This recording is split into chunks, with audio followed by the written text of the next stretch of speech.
Hollow vessels are what we used to be. Listen on the ways, where nobody's. Only shadows are meant to fade. Maybe it's true. I can't lose and hold on to you.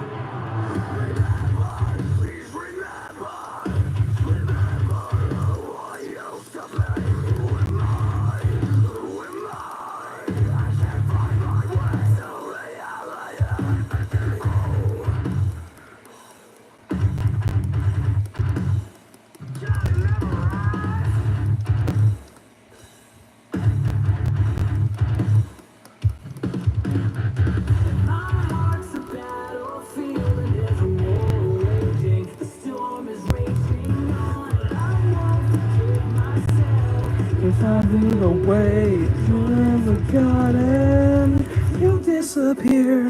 How did you fear that no one would miss you? The basic net says whatever program you use is wrong.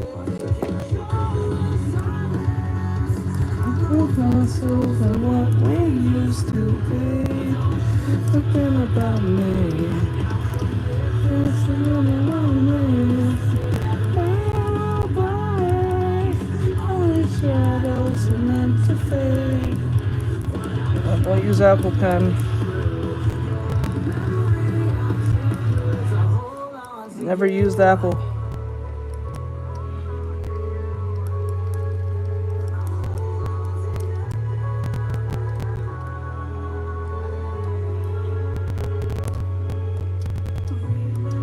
Remember, please remember who I used to be. Who am I? Who am I? I'm a puppet in the game. Who I used to be. I'm a puppet in the game. Humble vessels of what we used to be.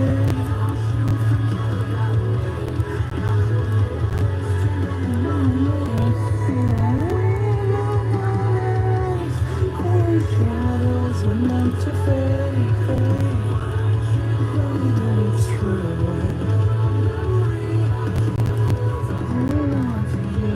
Said Botrix has correctly joined the channel.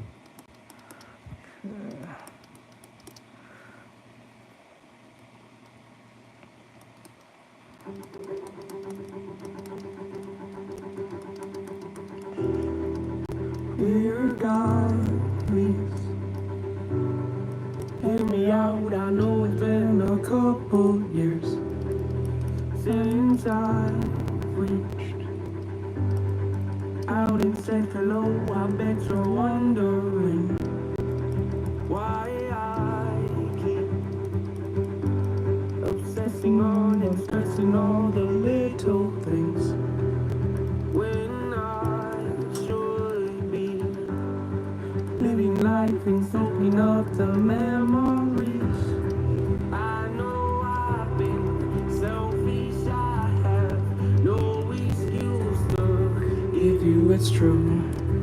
Hanging by a thread's how I live. I don't know why, but I feel more comfortable living in my agony, watching my self-esteem walk up in flames that beam like I don't care if anyone else thinks. And I know truthfully that that's the furthest thing from how I feel, but I'm too proud to open up and ask you to pick me up and pull me up and phone on talking. Something I need help with, I just can't imagine who I'd be if I was happy. Yeah, been this way so long, it feels like something's off when I'm not depressed. I got some issues that I won't address. I got some baggage I ain't open yet. I got some demons and some like the rest. I got some traumas that I can't forget. I got some phone calls I I'm like, damn, there's family members. I don't really gonna quit. Sometimes I said, I was the one that let I said. The combo words in my lips. I'm bringing burn. I'm not ready to rebuild yet. I'm in theories. I haven't dealt with this. I'll be the first to admit that I'm a lonely soul.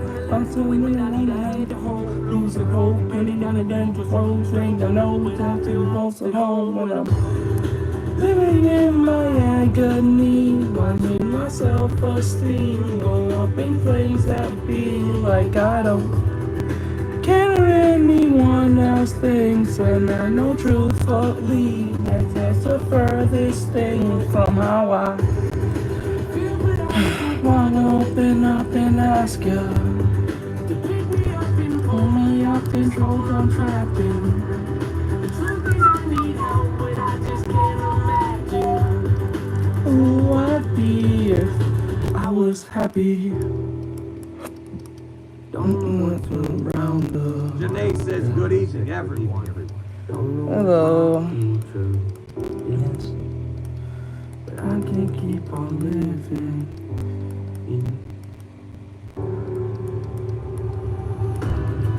Living in my agony, watching my self-esteem go up in flames that be like I don't hello care what anyone else thinks, when I know truthfully that's the furthest thing from how I feel, but I'm too proud to open up and ask. Janae says hi.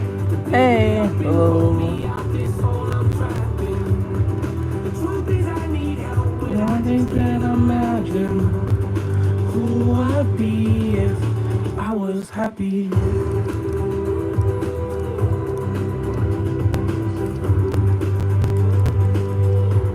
If I was happy.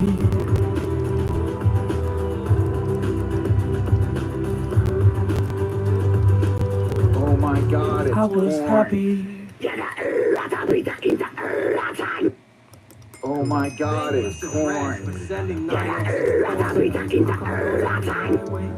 Oh my God, it's corn.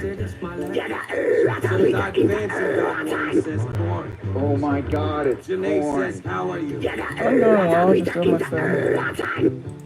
Oh my God, it's corn. Okay. Oh my God, it's corn. Oh my God, it's corn.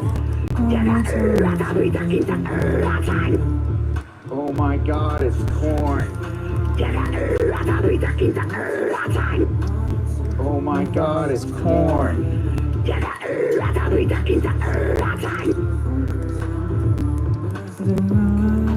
I'm doing well. I hope you're doing well.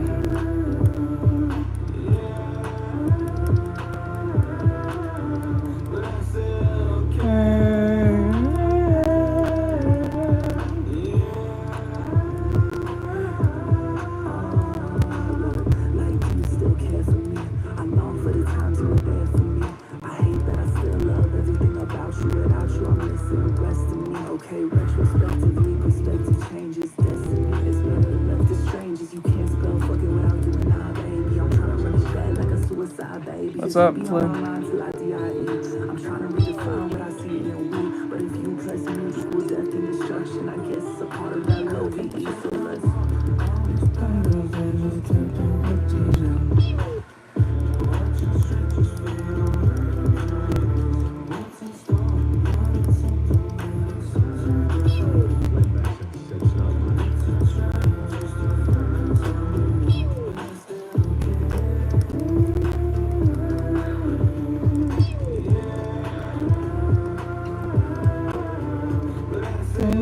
Okay.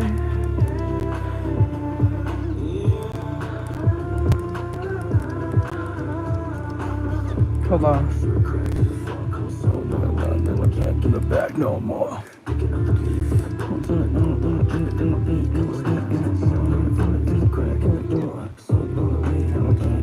No more. Big crunch.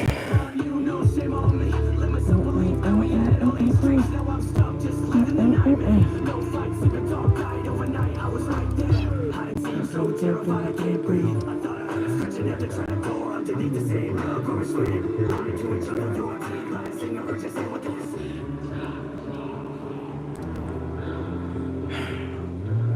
mean incorporate? Like, what do you mean? Give me an example. I can't get back no more.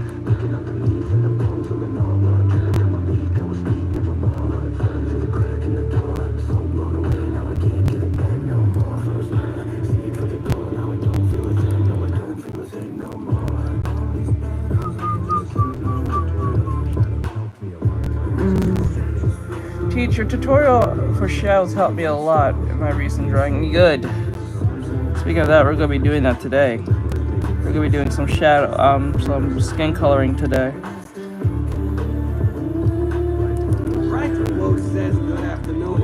Hey, bro, what's going on, bro?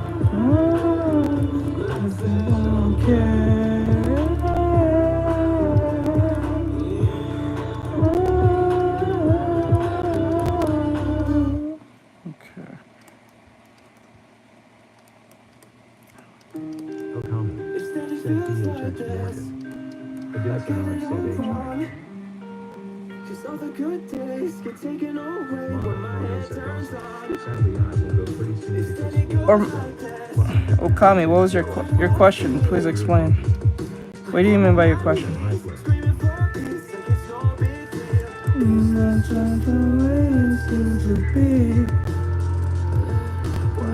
Everybody happier than me. I've been wearing these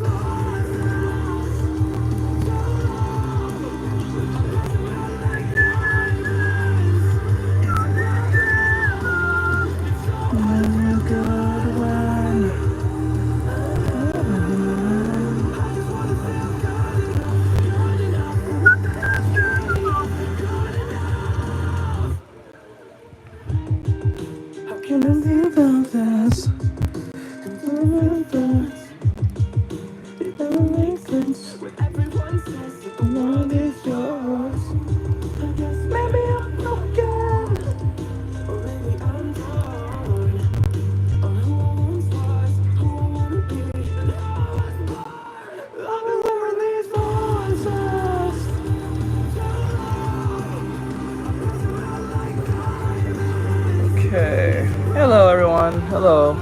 For those that are here.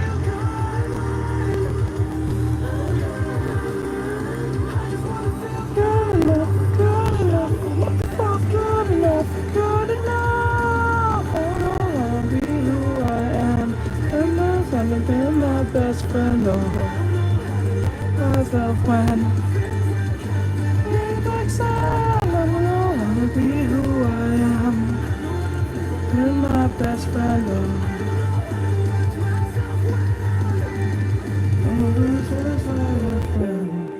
It still feels like this.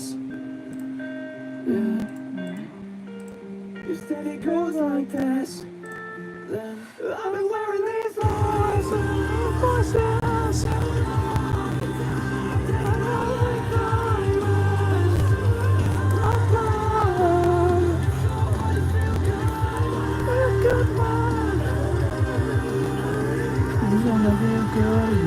Good enough, but what the fuck is good enough? Good enough. 14. I've been my best friend ever.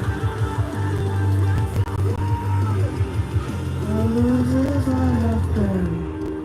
Everything moves as. Okay, let me zoom in for you guys. Hold on. Maybe I'll just be fucked up forever. Should've figured myself out by now. I'm not done. Saying I probably know. But it's hard to get. Where'd you lead out? So won't you bring me down, better.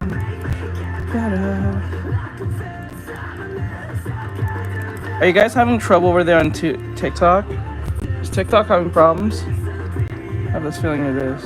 We're just a room full of strangers.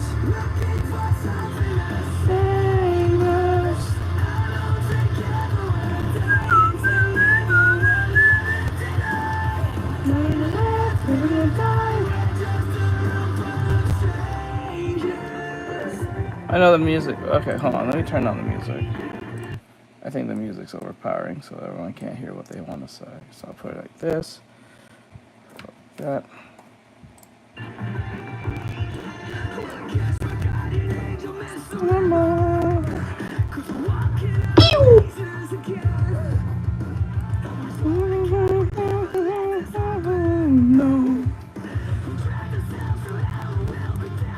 Morgan R said their question was basically how to draw characters in their own art style.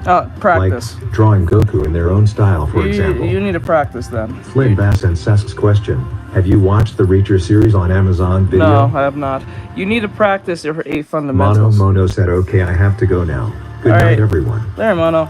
You need to practice your 8 fundamentals. Art style is not as important. Art style is a detriment to most Morgan R beginners. said, good night, Mono. Good luck on your exam. That's how you do it. You learn the 8 fundamentals and apply them. Well, you focus on art style, and that's not important. If you learn the technical skills, then you can get what you want. Because the focus is the art style thing, not really drawing. So the focus needs to be the drawing, not the art style. The art style is just a handwriting. It's not really something like special to focus on, because you're gonna have one.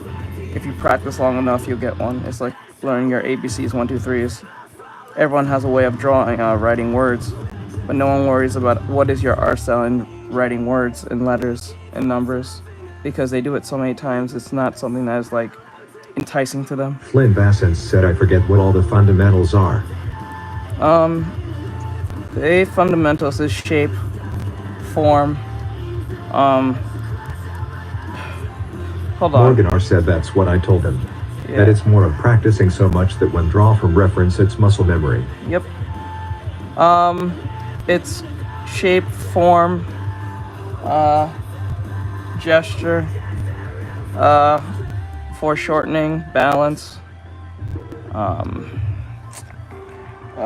perspective, composition, and what's the other word? Proportions.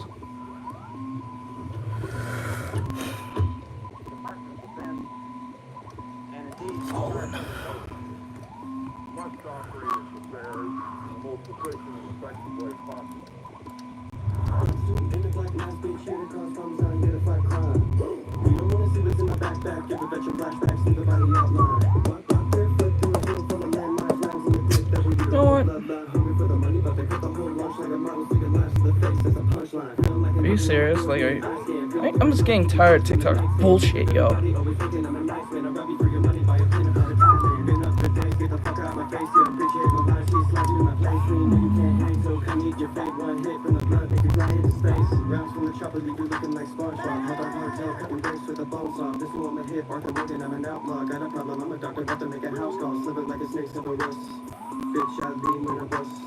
Headshot clean in a rush. First bitch kicking up dust.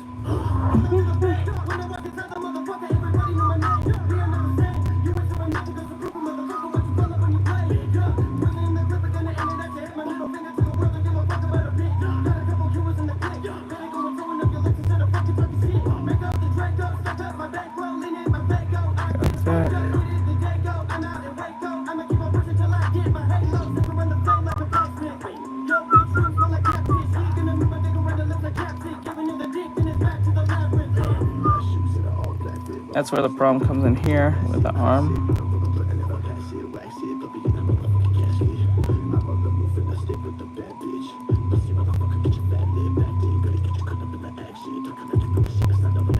What?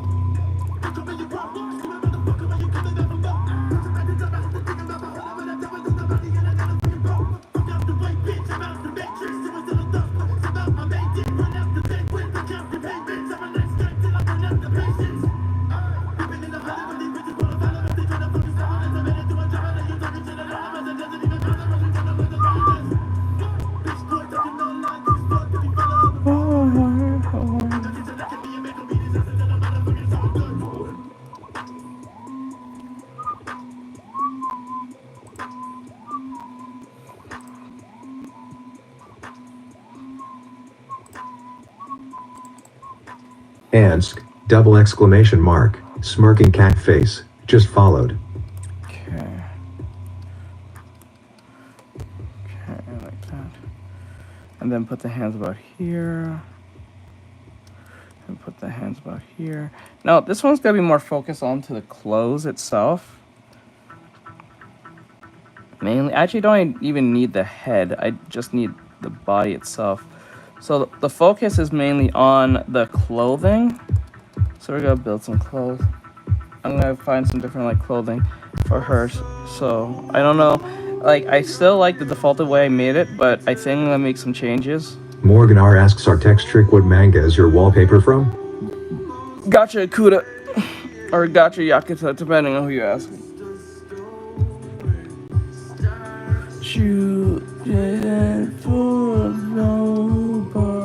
That's literally what it's called. Rytroclo said Gachakuda. Rytroclo says Gachakuda. Yeah. That's no, I don't think there's an English version of that name. That's literally what it's called.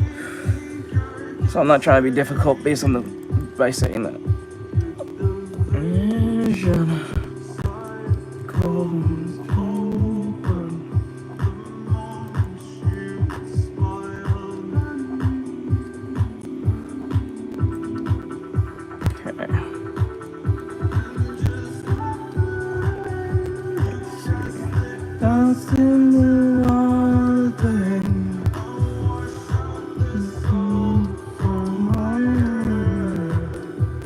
Morgan R said never heard of it.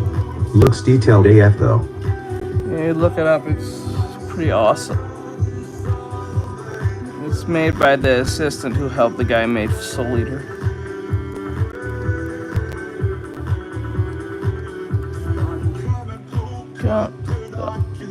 Down the bottom, like the moon, and I'm not the mountain. Dangerous distances, and somehow protection in life, perfected in sound. But rolled up like a battling serpent, twinkle in your glance, and I'm certain. Okay. Now we have the body here, but we need to refine it a little more. It looks too low. Boring, so we need to fix that. We need to fix the inconsistencies on the body. So one, I'm going to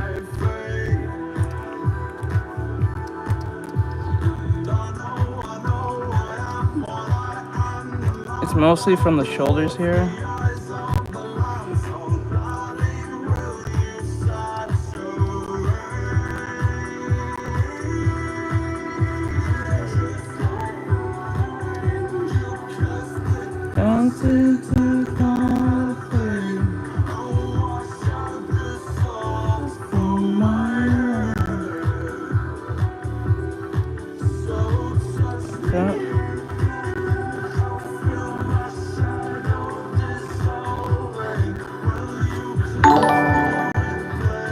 Thank you for the follow, I think.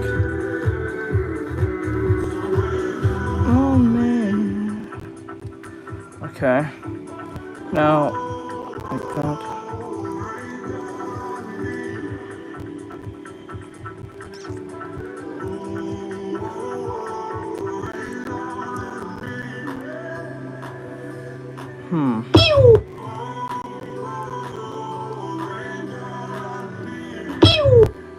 Fix the.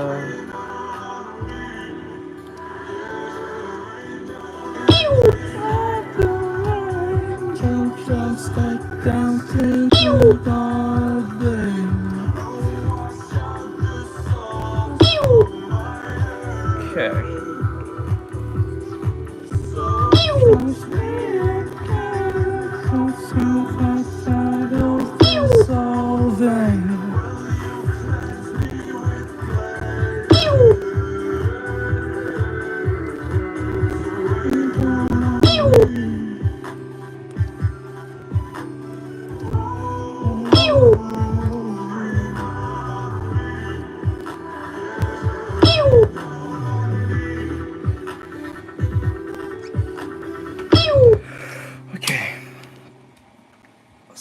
Woo. Inside my proton land, I thought to think over time. times of those who start to ever fall the break. Try to hope it only so becomes too deep I bleed. Someone clipped my wings. I can't see the crowd. Could we stop this gravity? Bringing me down.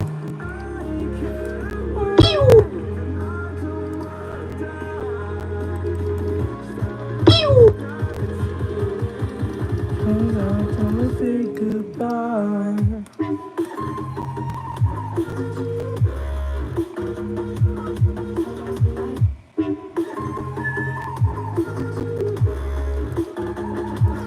Okay.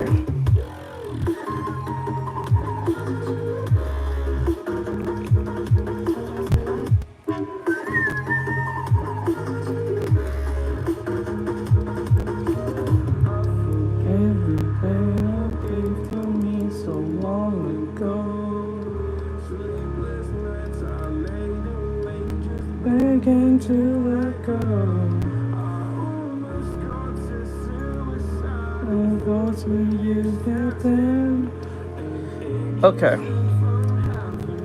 Being hard to think again.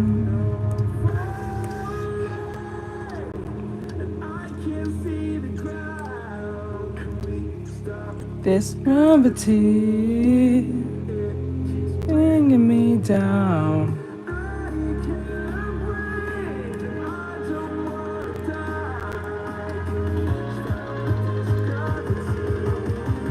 And I can't say goodbye. Stace underscore the underscore face said hoy. Oi, what's going on?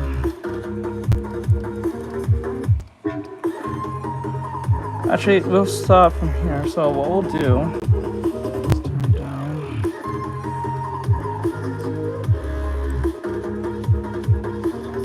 Stace underscore the underscore face said nothing much you. Just doing a character design. Okay, I had her initial outfit. We'll make the initial outfit first, and then we'll make changes to it.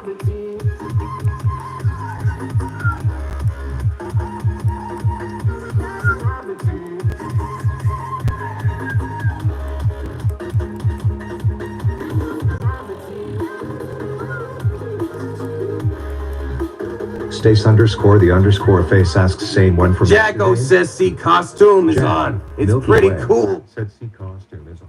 It's pretty cool. Let me see.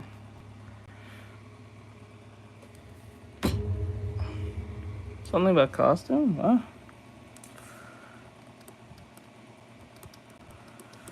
Okay.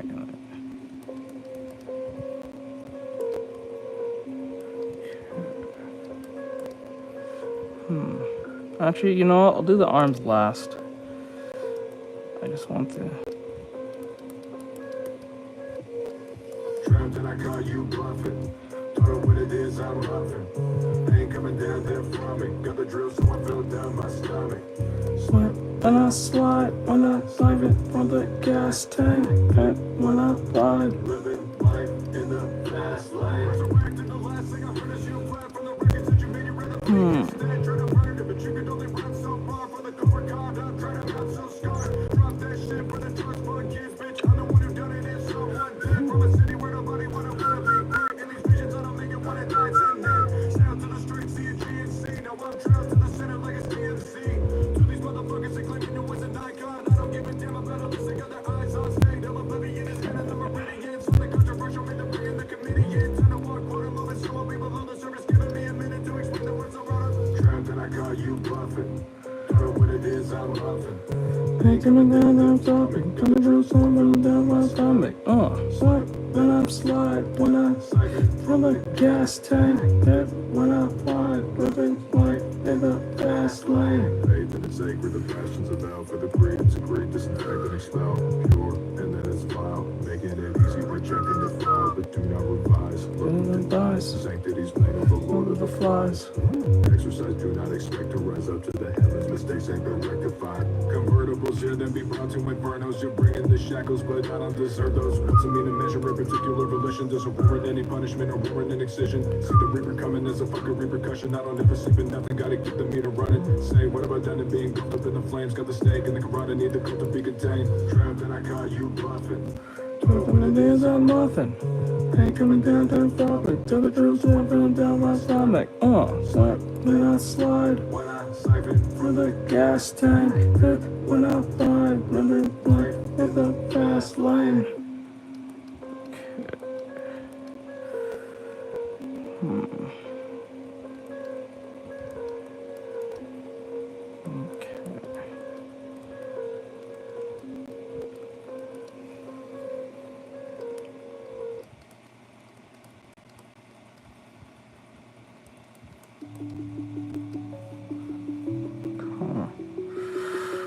Okay.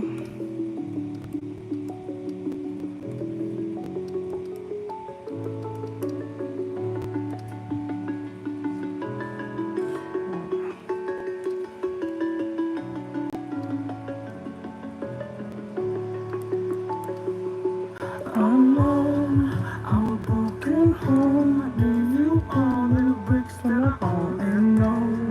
I'm letting go.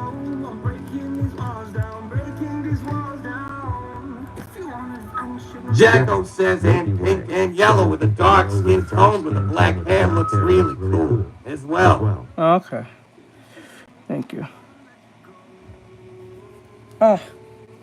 Trying to figure out what I'll do with this.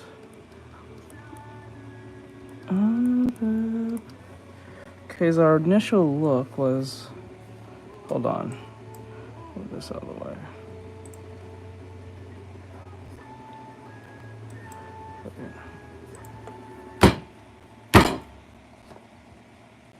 I gotta hate this. I wish I had money to buy one.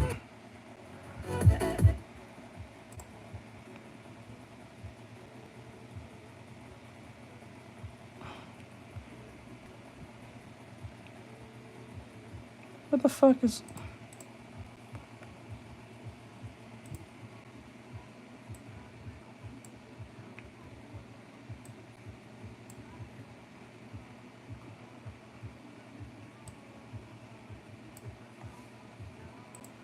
Okay. My bad days.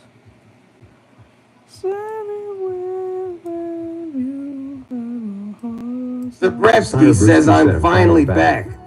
Oh. Okay, go round. Okay. Like that. Put it here.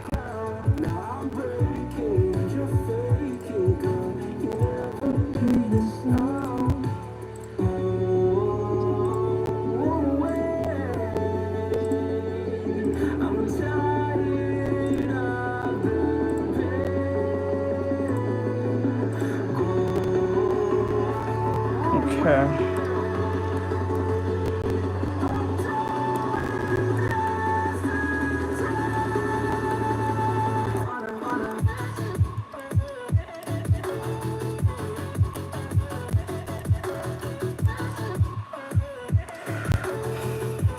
Okay, so the lower half of the sleeves are much bigger. So they could be...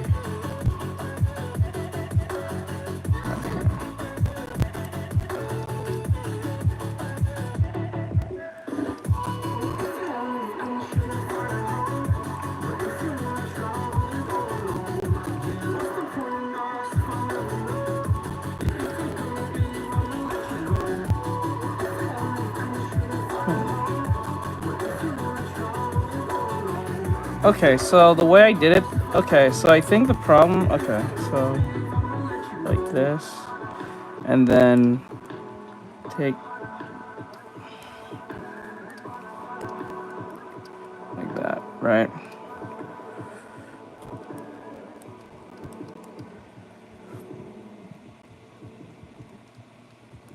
Okay, like that.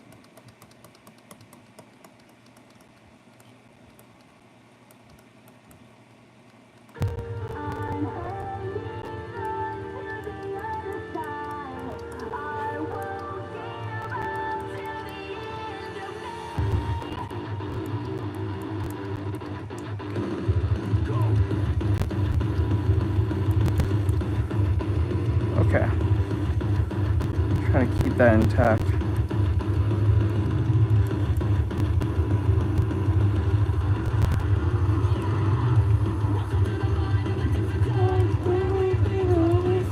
Mal said, Mel says, why lure a bottle of alcohol in it, but like Godzilla, but I hit the deck.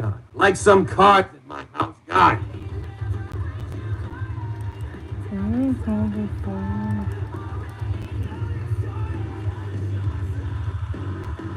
What the fuck?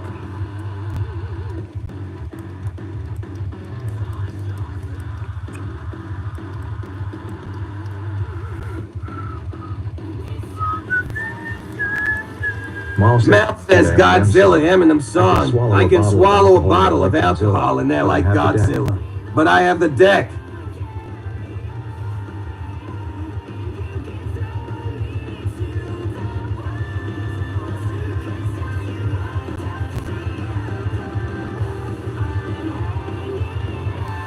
Bright Close says it, now what?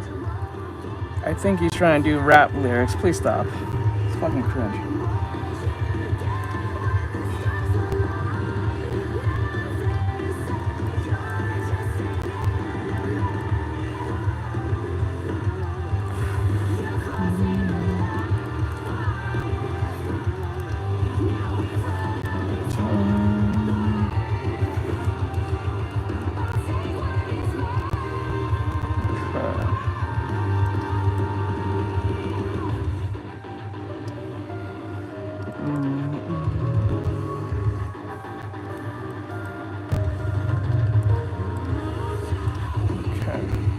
So this is what the outfit will look like.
Defined, moving, growing slowly.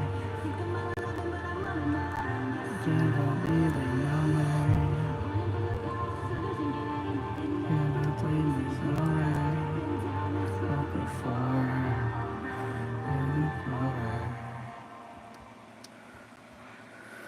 Okay.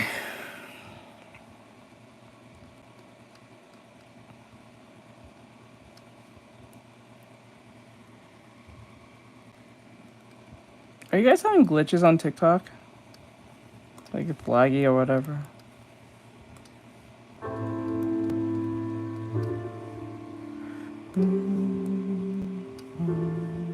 Bright Close says HM. Is there any lag going on TikTok?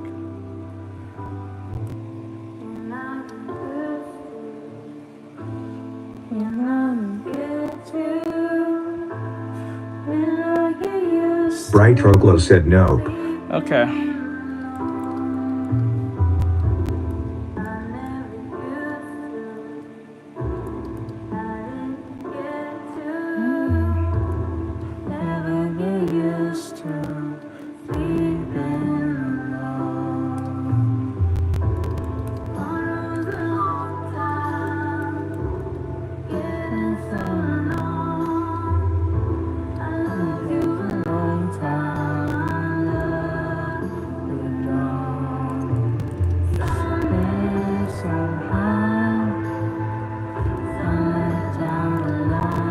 Morgan R said hello, Bri.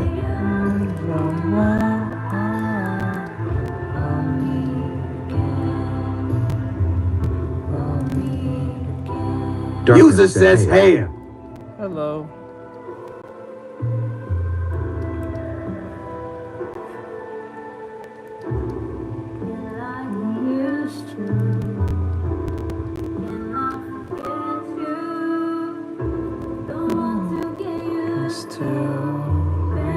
Ryuga Samurai said hi, Morgan.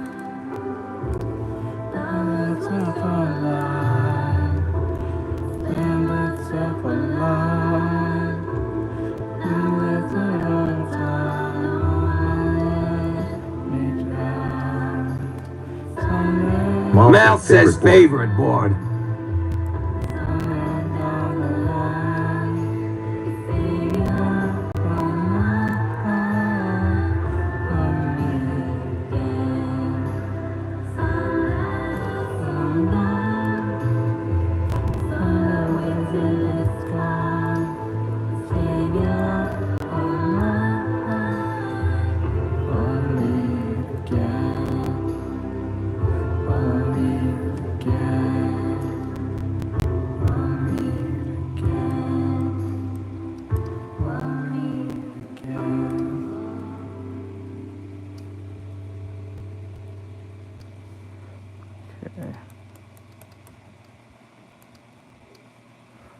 Okay.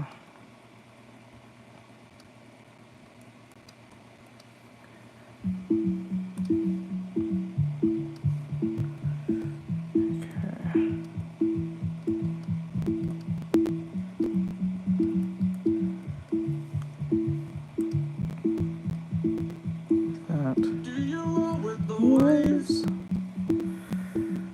Do you duck into deep blue safety? Is it always the same? Do you wish that you loved me? Do you pull out the chains? Do you push into constant aching each and every day? Do you wish that you loved me?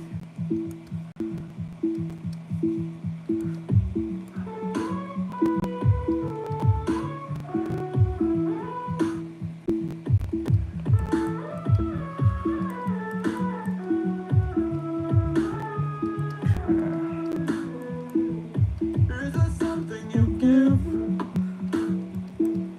you will never receive in return? Do you know what it is? Do you wish that you loved me? Are you trying to live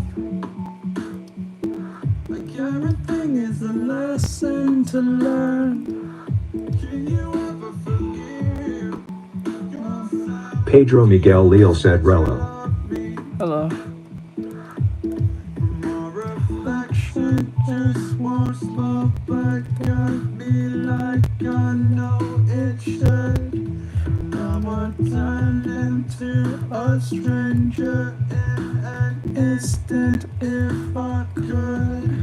There is something eating me alive, I don't know what it is.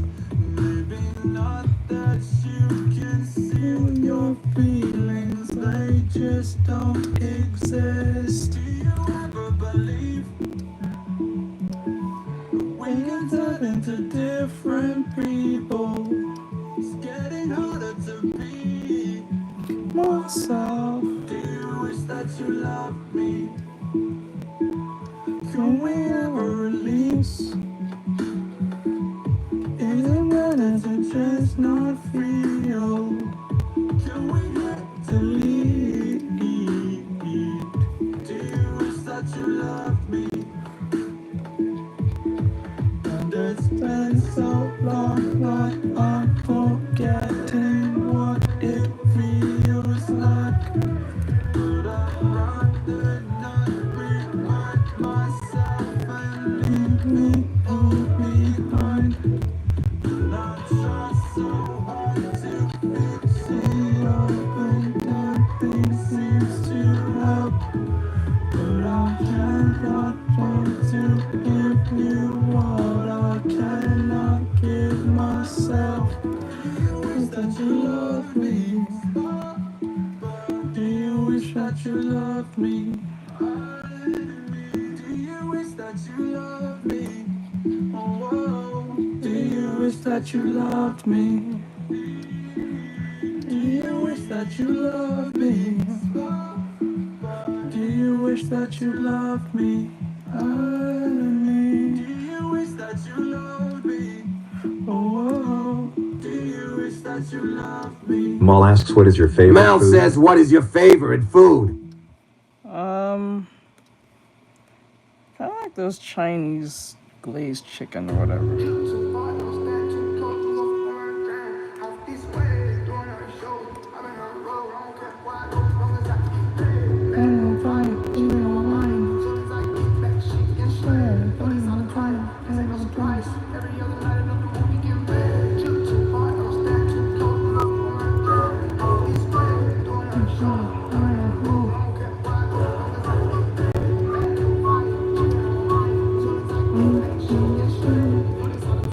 Mal said, Mel says, I don't like Chinese. chicken, I like Chinese. Chinese. Chinese. I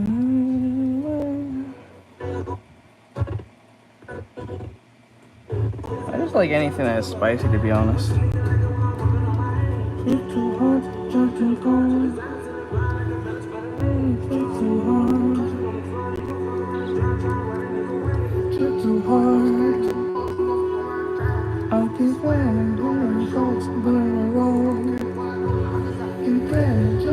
Mel says you're drawing the wrong people.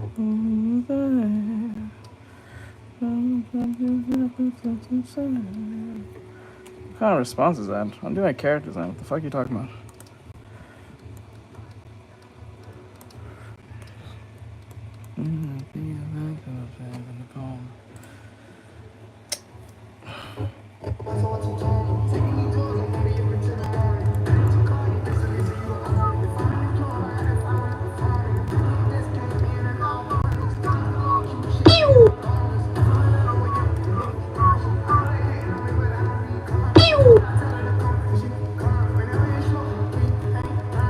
Morgan R said, who are the right people?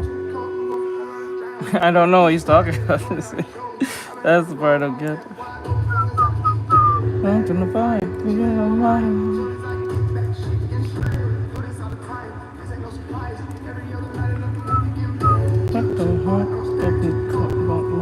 Mal said, what is your favorite Mel snack? says, what is your favorite snack? Mine is tachus.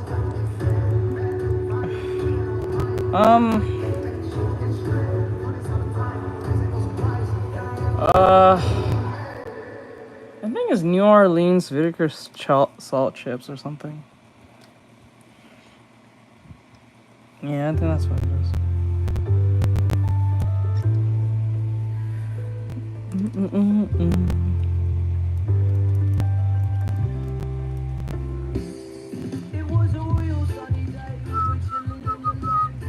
Mal said, Mel any type says of any chip. type of chips.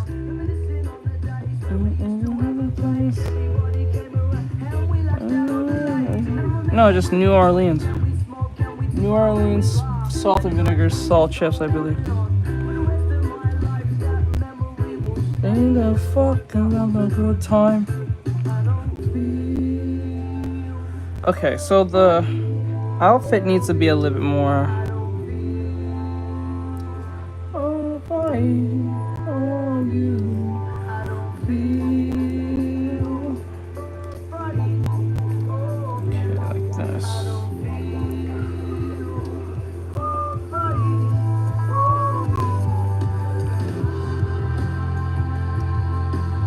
On your face, oh, ever, your waist, so many.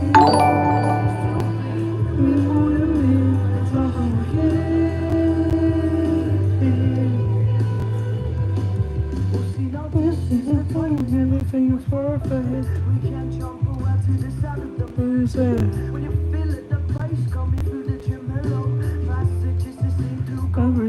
real slow.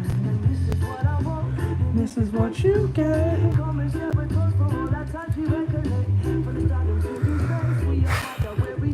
Okay.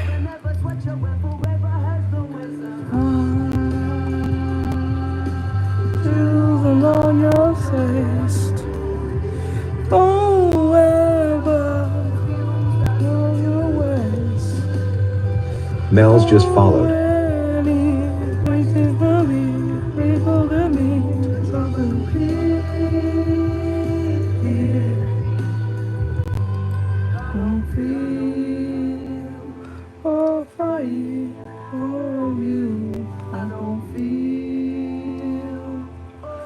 I think what I should do, okay. It's just this middle part here that bugs me the most. I think I know what I should do with it.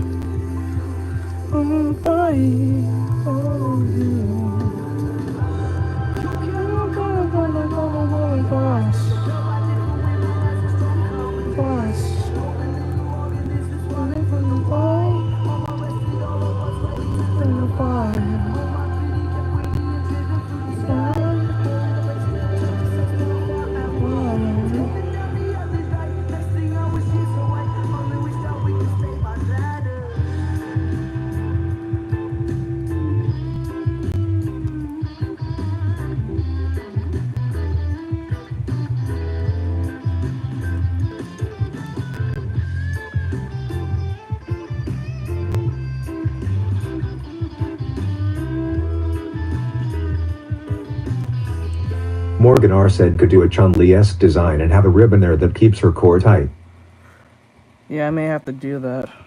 But I'm trying to stay away from that part because it's gonna look too much like Chung-Li and that's gonna be a problem.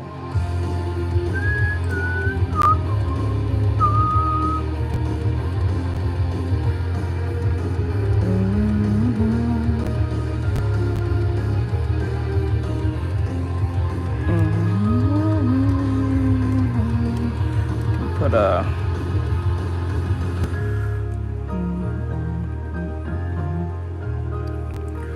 RLME said damn crazy references.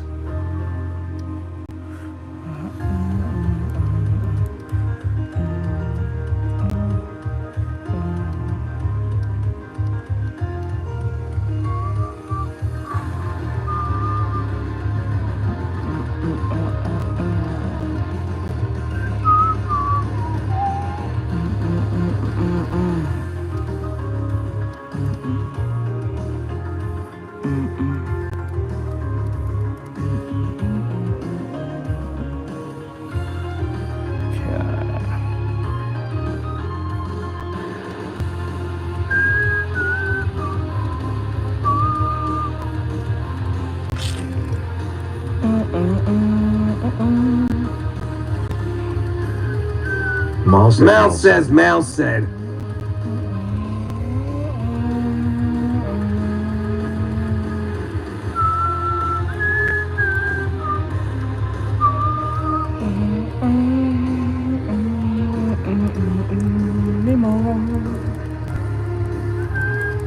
This song goes way too epic for just a SpongeBob meme special. That is fucking crazy.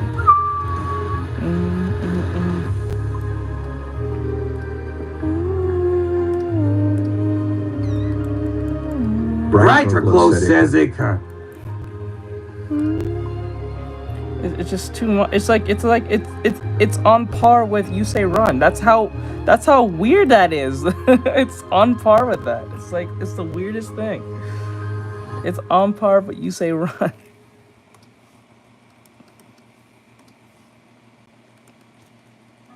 And that's saying something.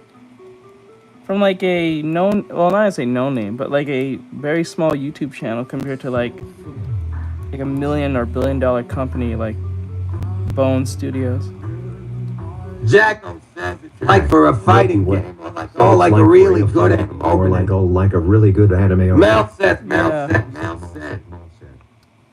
Bro, please stop. I hate when people do stupid shit. They don't know how to act when they hear the fucking whatchamacallit.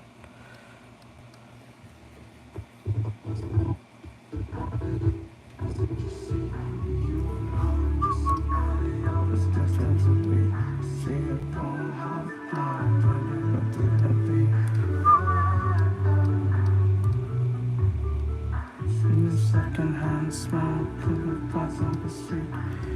Nothing whatsoever, but a reason to leave. Heartbeat on a road to leave.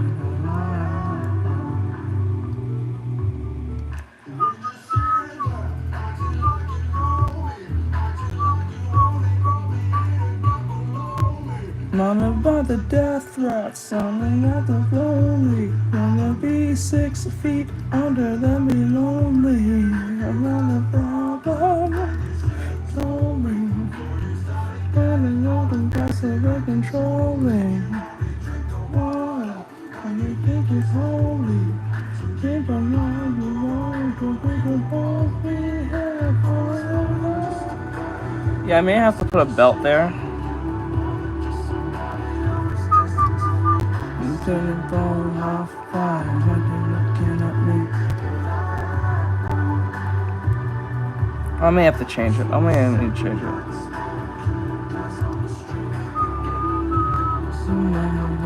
Reason to leave.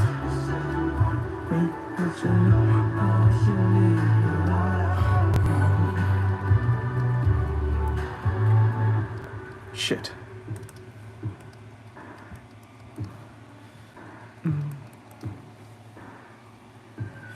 Okay, like that. Pretty good.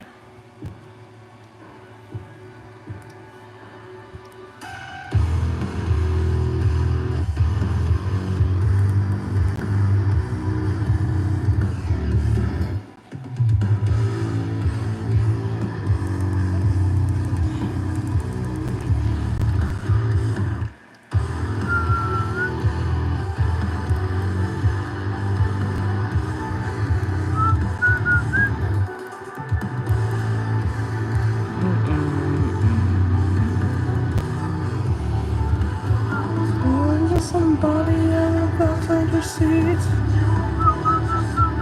Oh, that's in the meat. Saying, oh, how far are you looking at me? Mouth said, mouth said, mouth said.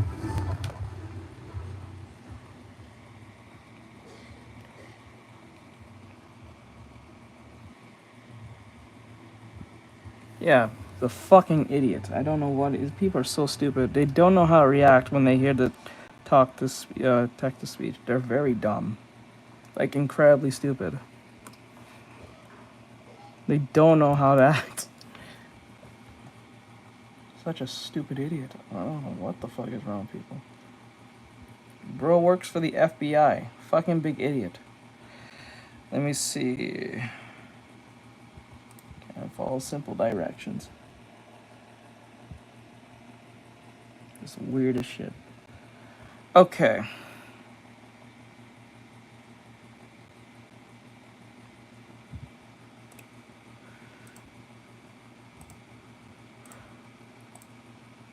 Okay, so okay. I want to show you guys something that I came across. Once this is done, we'll come back to Rhino Tuna and his artwork later, because I like watching his work as I work. I think I figured out how to do skin now. I think I actually figured it out in the way I understand it.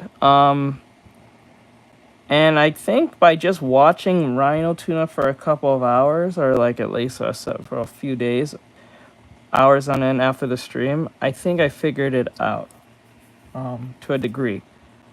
Because I was doing some practice studies the other night, and I think I had a breakthrough. So like, you see how we was working on this?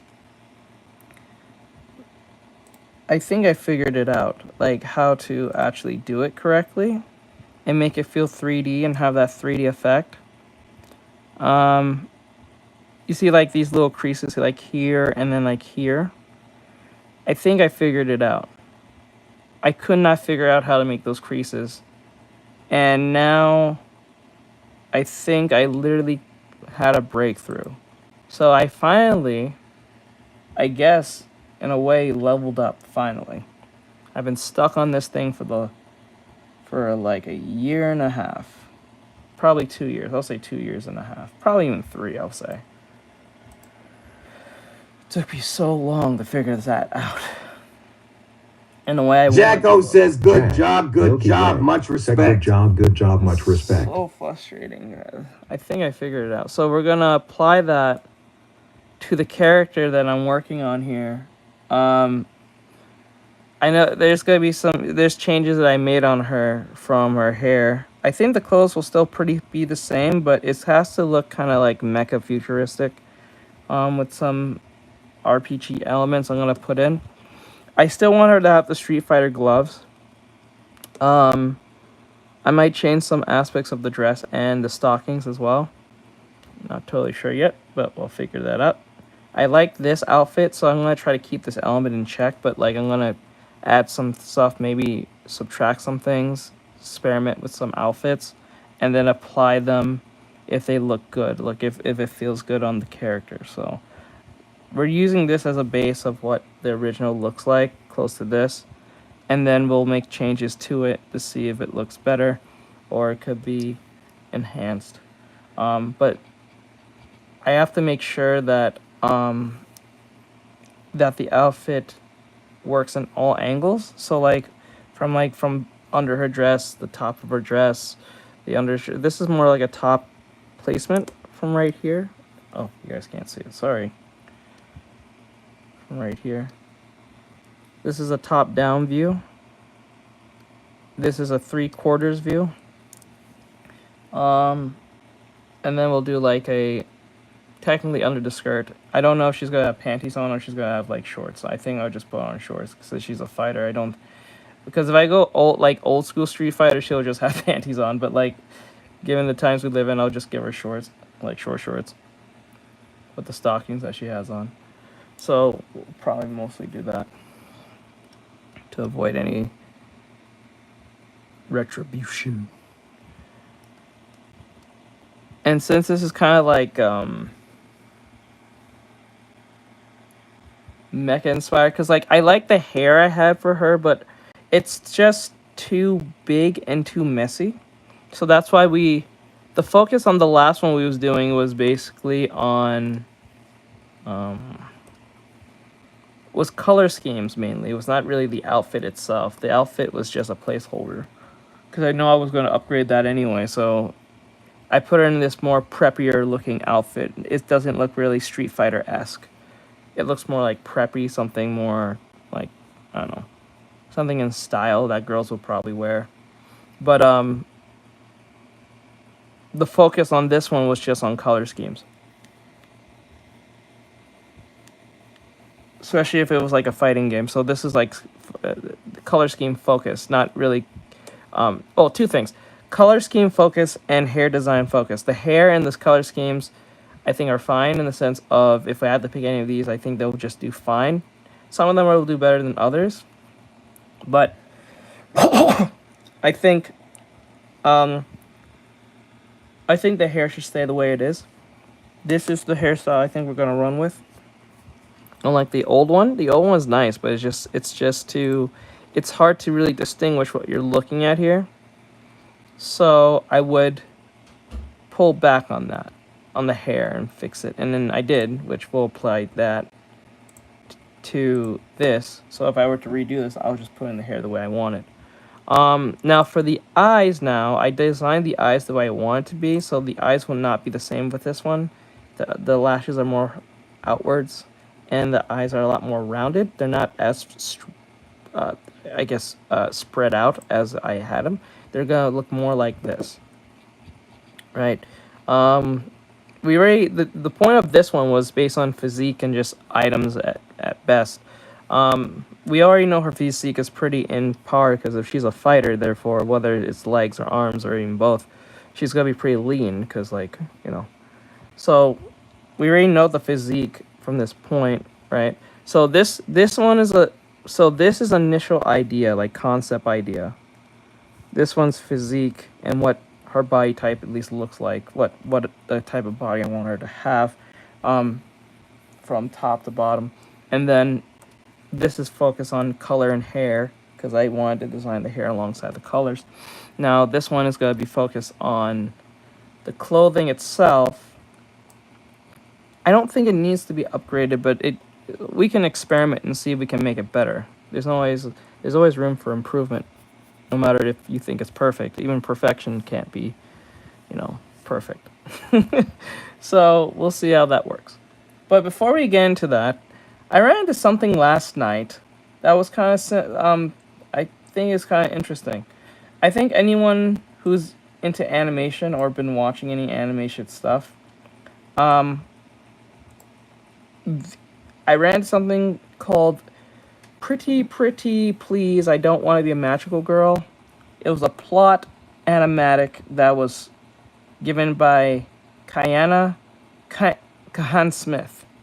So I'm going to show you guys this video. I don't know if this is going to be copyrighted. It probably is. But we'll see. So I'm going to play it. And Hi everyone! I'm Aika, a normal girl of average talent living an unspectacular life. I just moved to this quiet little town where nothing ever happens, and it's great. Man, why am I running? I'm not even late. Woo! Okay, we're back. Here we go. I guess I'm just excited for my first normal day of normal high school. It might sound boring to you, but to me, it's everything I've ever wanted. Just to be clear, she's moving like this because it's supposed to be like, for those who are, if you're familiar enough with animation, whether it's anime, Disney, or whatever case may be, this is basically about, it's a plot. It's like, what do you call it? A storyboard plot. And I can't wait. You good? You're kind of standing in the doorway. Ah, right. Go ahead. My apologies. It's chill, thanks. Actually, if you have a second, I'm new here. Think you could show me the way to my first class? Looks like we're in the same first period. You can follow me if you want. Where was I in my narration? Oh yeah! I can't wait for a fresh start!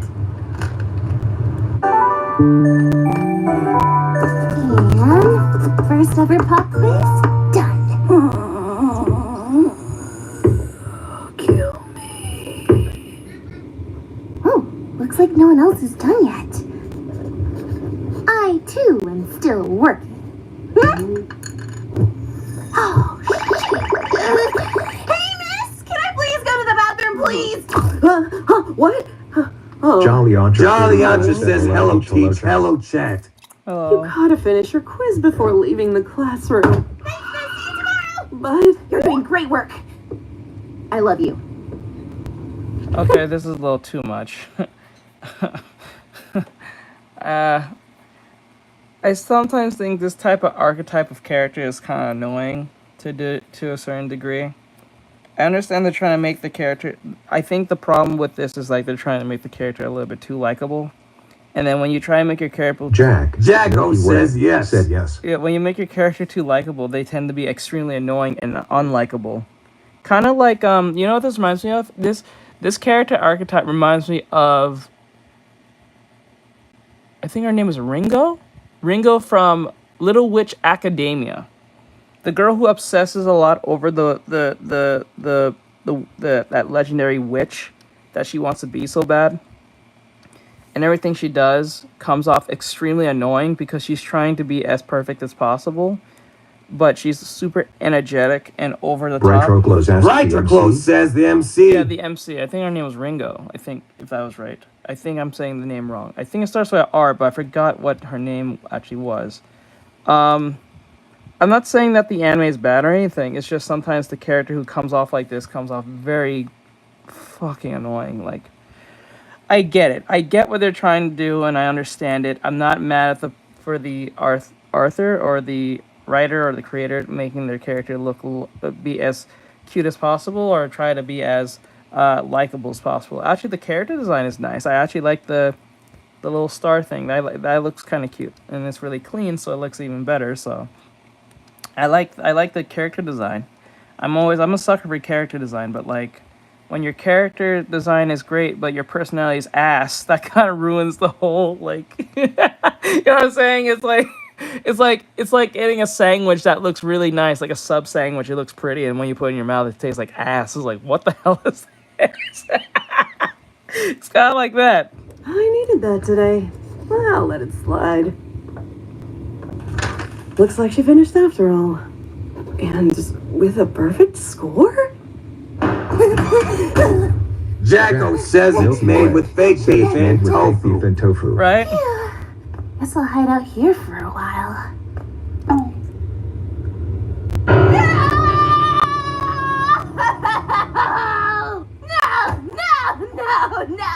Get off that dirty ass floor. God, you're dramatic. A box icon? Really? You put me in a dark, dark little magic box? I'm lucky someone with hands opened it up. I knew you'd be found. Eventually. Okay, so I'm guessing this is not only just a pilot, but it's like a episode pilot. It's not an episode 1. It's like an episode 2. Probably a 3. Maybe even a 10, for all we know. So this is a pilot, it says. A pilot animatic. Nice. So we're supposed to get the concept, but it's not supposed to be the beginning of the story. I can respect that to a degree, because sometimes when they try to make episode 1 the pilot, you can feel that it's a pilot. You know what I'm saying? You ever like watch something, you're like, this is a pilot. Like, I feel like this is still trying to flesh itself out. So like, I'll use a perfect example. Like, the only reason why I'm pausing it and giving my opinions because YouTube will come after me. So I have to give my opinion so they don't see it as me being just playing this. So I'm sorry I have to do this. Anyway, the point is like, if for those who remember, who grew up in the early 2000s, maybe even mid 2000s, I think it was early 2000s, late 90s, Nickelodeon, I think, had a segment called Oh Yeah Cartoons. This is where your Fairy Odd Parents came from. Fairy Odd Parents came from Oh Yeah Cartoons. It was like a submission thing where animators submit their pilots to Nickelodeon or whatever, and they'll play like a segment of their pilot to the audience, and then I guess the cartoon that got the most like praise will become a TV show. So they did this with Fairy Odd Parents, when Cosmo wasn't an idiot and he was a lot more refined. He was a lot nicer. Oh, I say nicer. He was a lot more smarter. Let's put it that way. He was not stupid. But now over the Jolly show, Jolly Antra says, I love that show. So like when you watch the old episode, Timmy is a lot less, he's very skeptical.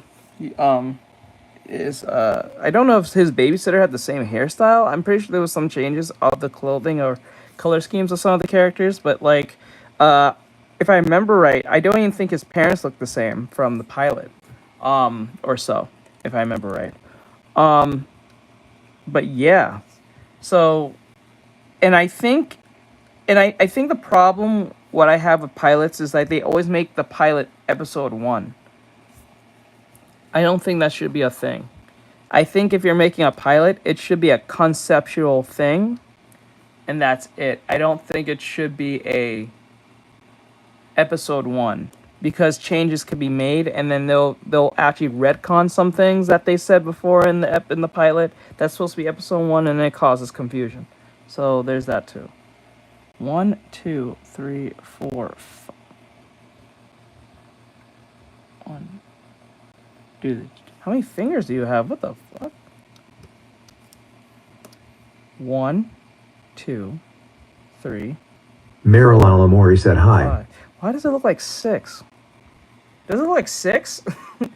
Hello. That looks crazy. 1, 2, 3, 4, 5. Okay, why does it look like 6 from a distance? Oh, it's weird. It's a weird thing. I just needed you off my back, Hoshi. It's my job to be on your back, and it's your job to...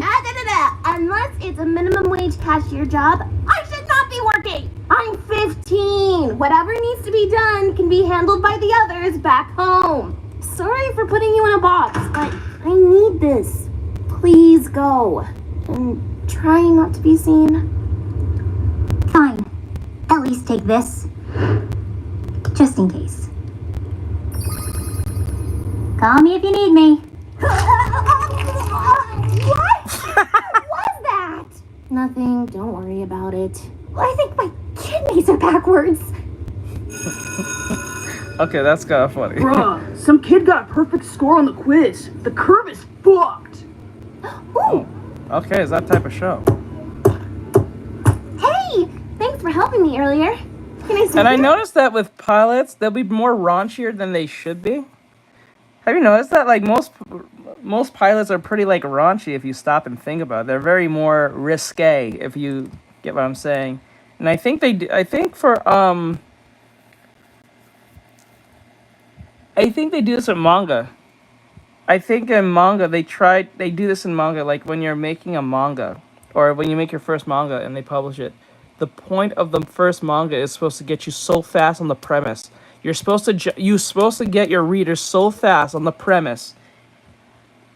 Because if you don't get to the premise within the first manga, I believe, they axe your Golden shit. guy said yo. If I remember right. But with I think for American like animations like this, when it comes to pilots, it's not really the plot. It's just I think what was it? It's the how Boy, I said edgy Neo, you're on activation. how edgy can you really pull it till you get to that point? I think or something like that. They're more edgier on first Golden guy episodes. said than nice American. picture. So yeah. Is Thank you. that a no? Me? You're asking me? Yeah, but it's cool. I sat down before I asked, and now it's weird. I'll just Morgan go. Mark said lol, the first page of reserve. You can stay.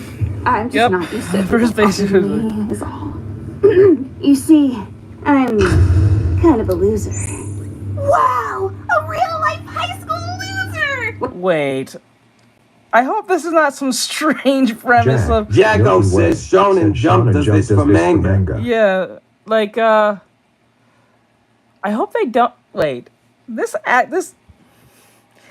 interaction feels very Damn to Dan-esque. Whoa, okay. I already said it. No need to rub it in, you know? Why? Being a loser's awesome. No one bothers you or expects anything from you, and you're free to do whatever you want. You Right, got Rocco said. That's a fun spin on it, I guess. You've got a way with words. I'm Micah, normal girl of average talent and zero secrets. Oh, Okay, Jesus well, Christ. I'm Zira, also a normal girl of average talent. That's actually a cool name. Fuck, I wish I thought of that name. Fuck, I can't use that. I would put it on my character. Fuck, that's a cool name. I got a couple secret. How you spell it? Zero? Zero. Like zero. I get it. Oh, I get it. She's zero, so she's a loser. But Zira. Okay, I get it. That's a cool name, though. That is a badass name. I got it. I won't press any further. Nice to meet you, friend. This is very Dan-esque. That's bad. So, what book you got there? It's just one of my favorite mangas. Moon Sailor? Moon Sailor? You mean Sailor Moon? I know it's kind of childish sometimes, but it has cool lessons about friendship and being a hero and... You know what? You can just hit me with your Jacko says yes. Now it's in manga. It's great, don't get me Yeah. wrong. It's just the genre. Is this normal? Charlie Ancha says it's like an extrovert versus and introvert personalities. Where are you, Star Yeah. Guardian? Guardian of the stars. Show yourself! Right for Clothes says that's cool mine is White Clover. Golden guy said their Yeah. picture kind of thing. It's White Clover. Dangerous, you know. Vera! Who even are you? Are you talking to me? Oh, I'm sorry. I could barely hear you. You're so small and insignificant. Jacko You must says know my law. name. Said lol. It's Eclipse. Jesus Christ. It feels so Steven Universe if you get what I get. Servant of darkness. Vera, if you ignore him, he'll go away. Come on! How do you know Oh, that? and who might you be? Shove it, Moon Man! Oh. Let's get out of here! A moon man? How dare you, worm! I said my name is Eclipse, Servant of Darkness! I will smite you! Do it! You won't! Don't test me! I You will. won't. Doing it right now! Okay, that's funny. I'm waiting! Don't hurt my friend!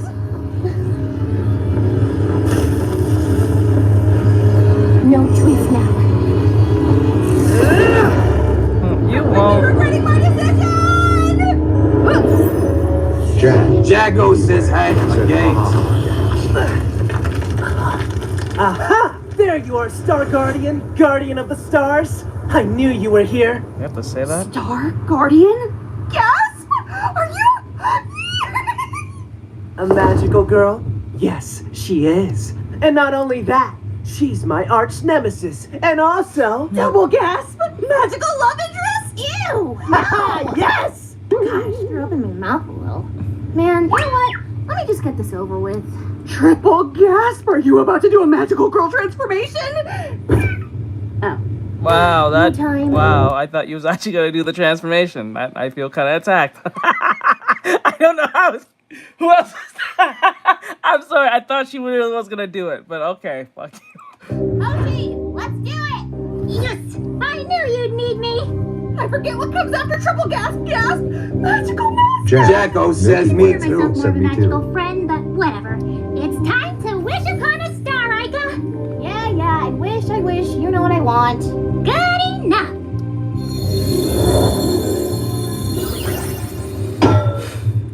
What? Is that a lead pipe? Oh shit. Yep. Oh shit. What the? Bro. Okay, we're in color. I kind of like the black and white now. I don't know. I'm just the. Am I the only one? Jacko Milky says Way. yo, I saw Yo, I this. saw this. Bro, I prefer the black and white. I don't know why. I'm sorry. Like I the colors are fine, but like Jesus, like kind of ruins it for me. I don't understand. What's a lead pipe gonna do? Jack. Milky Way. Said me You don't too. have like a magical star beam or enemy blast or something? Yeah, I guess I do.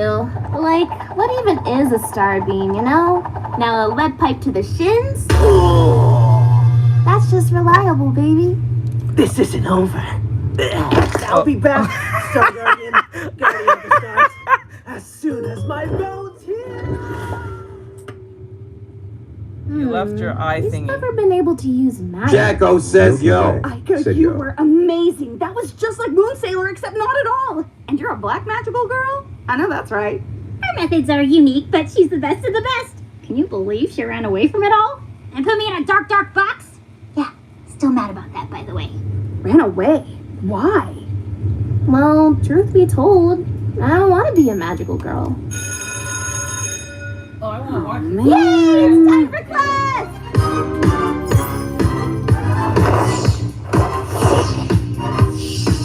Jacko says Milky she Way got Said felonies. she got felonies. She got felonies. Wow, that seems like an effective way to change clothes. Can you teach me how to do that? Nope. Yeah, nope. Stupid. I shouldn't. Hey, is it cool that I know your secret identity? Oh, yeah, about that. I have to kill you now. What? I'm kidding. Jeez, you scared me. See what I have to deal with? Wait, that Eclipse guy knows where you are now. Think he'll be back? Probably, but as you saw, he's not much of a threat.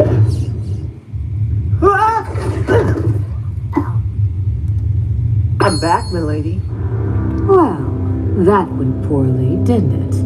You hardly used the powers I gave you. I suppose I got caught up in the moment, but I found her. That's good, right? Please, I need this. That's a fine start. All that matters is that we finish it. Okay. Okay. I see how this became. Wait. Okay. I can see there's a lot of elements of Den in here, and also some a little bit, a smidge a bit of what's that show we watched? It's on YouTube. Look with the gesture. Digital Circus, humor-wise, and then the ending is them staring at the sky. Didn't Jacko says it's heavily inspired by Sailor Moon. No? Though. Yeah, I know. Because, like, though, also with that, with Sailor Moon, I remember with Steven Universe, didn't they have, like, Sailor Moon weapons somewhere in the background sometimes? Or they had, like, a Sailor Moon reference here and there, like, in Steven Universe. They even had a Dragon Ball reference in one of the scenes where I think a character was running through a hospital, and if you look closely in the background, there is a person called Dr. Giraud name on the door. So, there's that. But this was interesting. I like this. This was fun. This was a fun one. Not gonna lie. I actually enjoyed this. Let me see. Is there any more pilot animatics? That I would like to see that. Let me see if there's any more.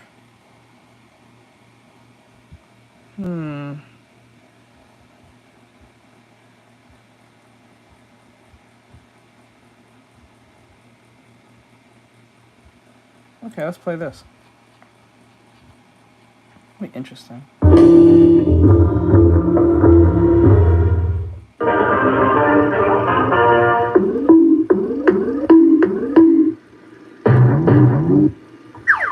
Gosh, Mr. Yes, these bad habits sure are tough to beat. It's time to take charge of your life, PJ. I don't know if I have it in. Gee, Mr. Yes, I feel I can really walk those bad habits now.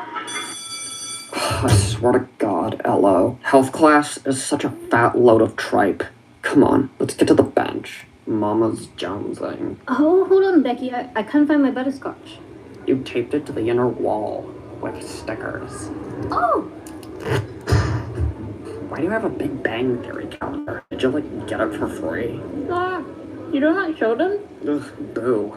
You know how I feel about overblown and unrealistic nerd stereotypes. Hey, Becky, check out my pet bumblebee. Buzz, buzz. Oh my I'm god. allergic to bees, you punch. Brightclose says Becky Pilm. You sure are hardcore. You know what this is? Yeah, I'm pretty much the real deal, Elo. And I got no patience for anything standing between us and bench time. Bright Troclo said yep.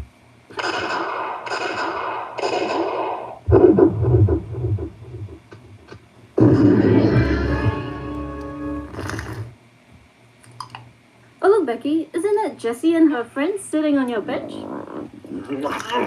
They sure look cozy, huh?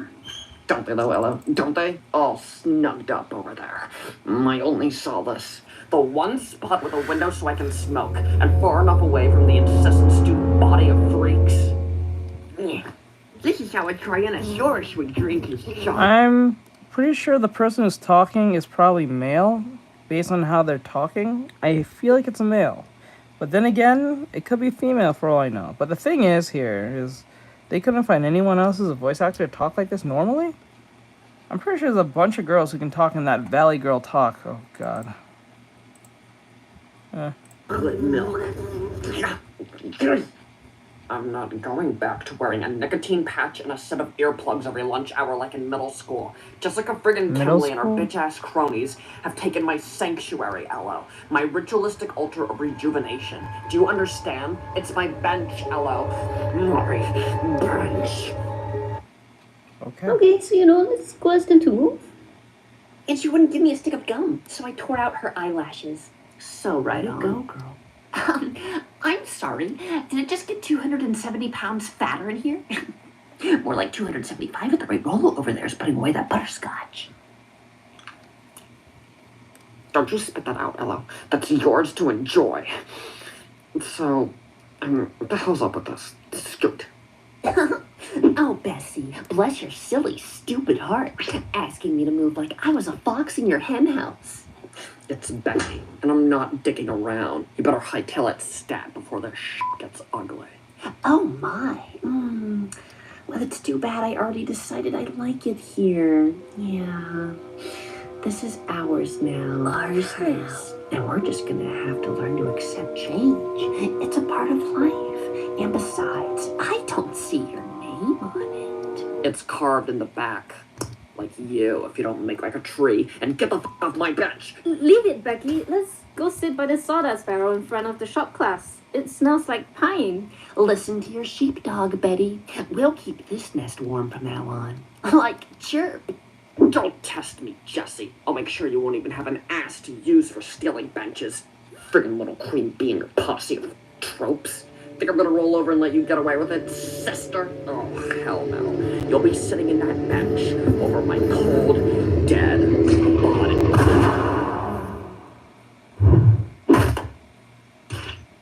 Ew. Oh my god. This is very, Hasman Hotel feeling. Oh.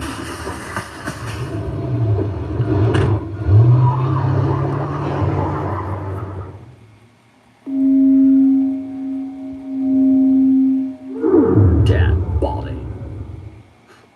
Feels like somebody pinched my neck. Was it you, colonial farm boy?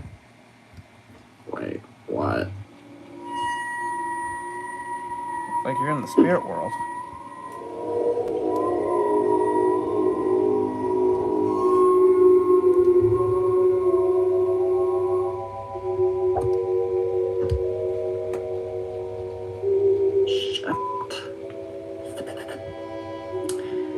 Okay, stagnant, otherworldly ghost realm.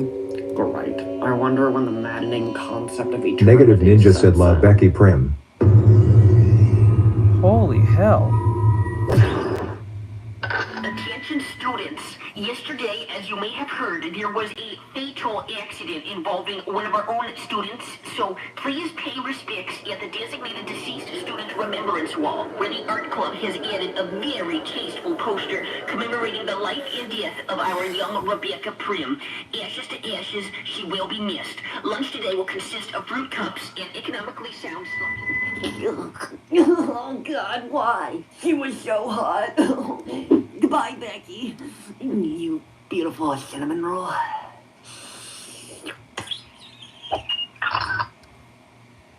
Wow, what a fitting send-off to our dearly departed friend, Baby.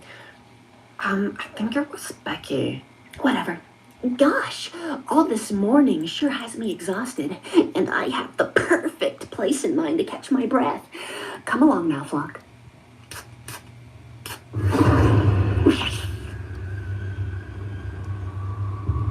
I think she would have wanted it this way. It's all so much room.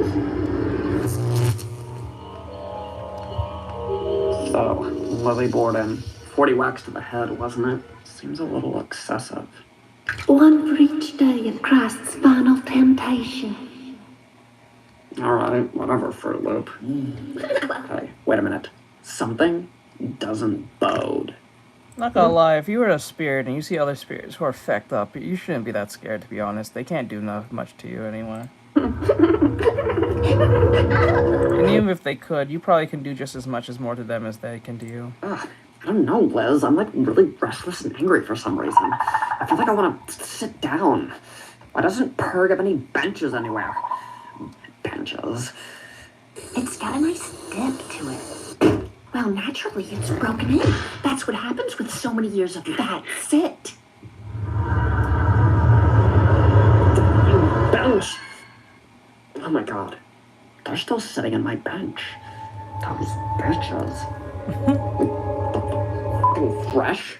Oh, I'm so sick of this wacky land bullshit. It smells like a library and no one blinks. How the hell did I even get Stace underscore the underscore face said I mean unless they are like Alistar. Wait a minute. B? We're playing... I can't play anything that's from another show, so that might be...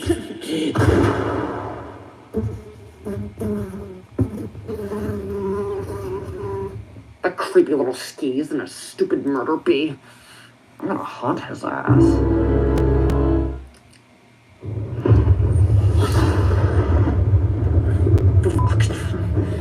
Slippery. Ghost cough. Wake the fuck up. Fucking little soft monkey. Stace underscore the underscore face said, oh sorry, I thought you were talking like in general AA. No. I'm talking about in universe. Listen, you're gonna friggin' pay for what you did to me. Make yourself useful for once in your life. I think the perfect example of that is like, I think it was Full Metal Alchemist, the movie, the first one, where I remember. Okay, so like, for those who remember, like Edward is trapped in our world, so he can't use like alchemy, and he's trying to get back to our world from the movie, and he was explained to his multiverse brother from another universe, which is ours, how they defeated some bad person with alchemy. I forgot who his name was, and he was explaining how they got back home by rowing on a piece of metal.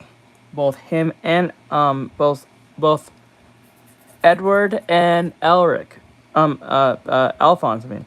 And I remember something that Multiverse Alphonse said to Real World Alphonse said to Edward.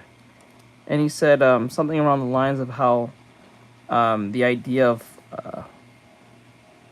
alchemy is not what it is here, and he said it sounds like fairy tales and stuff, and he said it wouldn't make any sense that a giant piece of metal, would be on a slab of metal, and you're on top of it too, and it doesn't sink.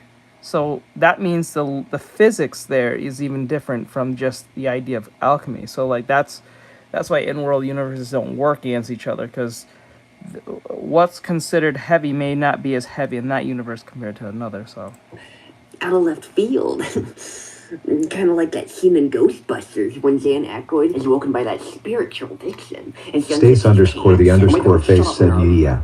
I'm here for your body. He even applied like Newton's law or something like that. He mentioned some scientific term or something. As a kid, when I first watched it, you didn't really think much of it, but now as an adult, I'm like, oh, now I see what he was really getting at when they said that.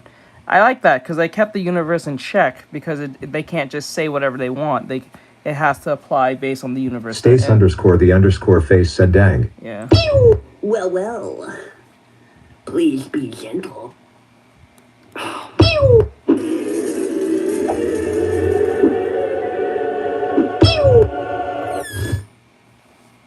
Oh, he died? Ew. I didn't think he would be this sticky. Oh, God. Let's see if this little freak has anything cool to wear. Holy moly. Food with Muse says sorry, can't order, not a new customer. It's alright. That's fine. Oh, Becky. You can just put it into the Facebook group that you have or whatever.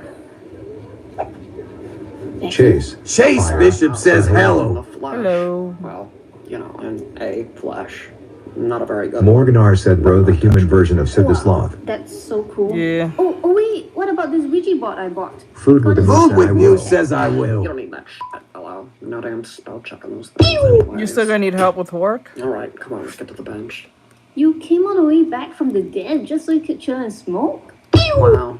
What do you know? Food with the Moose said what time are you off? Die hard. Around 7:30. Sometimes you just want to lollipop their throat with a gel pen.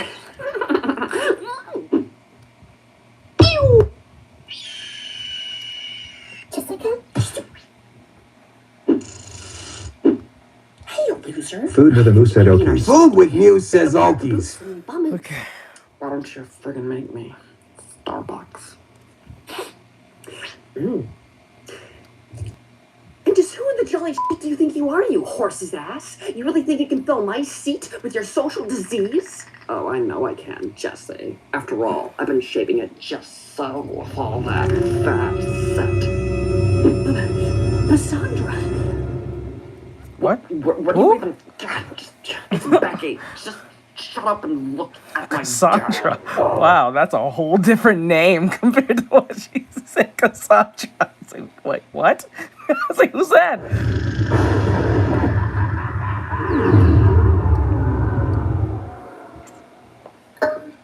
Jessica, why are we a tree?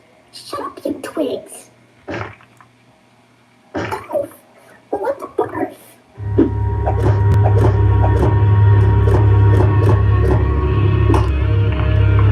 Ah, bro, I heard that.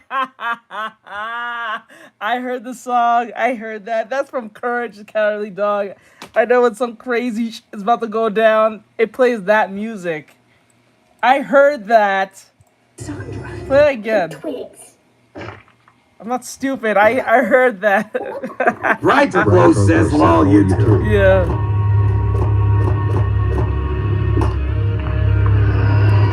Yeah, as a kid, I always thought that song was pretty haunting.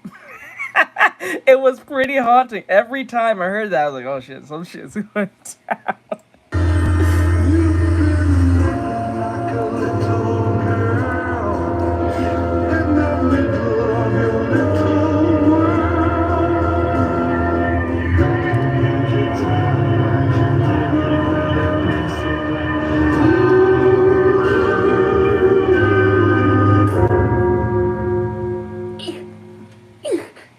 Oh my god, what happened to my 2-inch waist?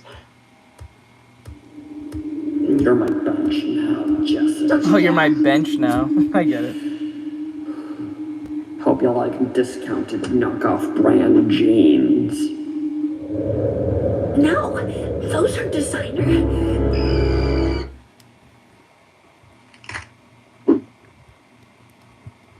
Fine, well, like, go sit somewhere else or whatever. She's in lice, Becky. Well, that's right. Walk your skinny ass out of here. You know it's my bench. Forever.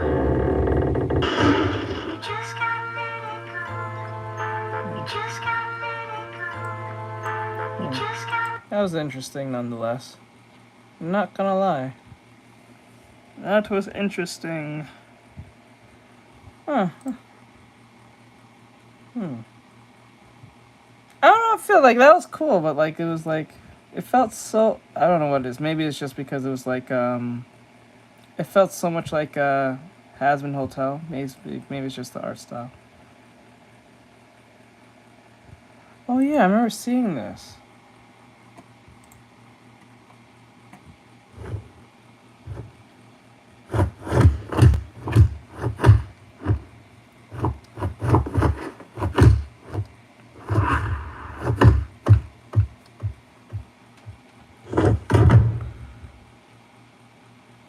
Wasn't there like a full-fledged video of this and them fighting?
Ooh, that one hurt. That one hurt. I felt that one. Damn. You got knocked the fuck out. Oh, damn. She took that one like a champ. What the hell? Damn, you have to put the whole kicking behind that one. Jesus Christ. To be on your back, and it's your job to. That's crazy. This isn't a lot of plot videos like that, though. Oh.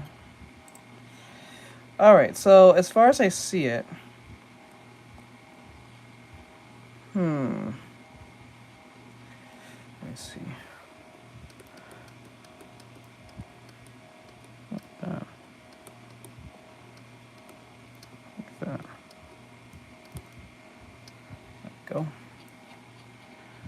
Oh, and then like that.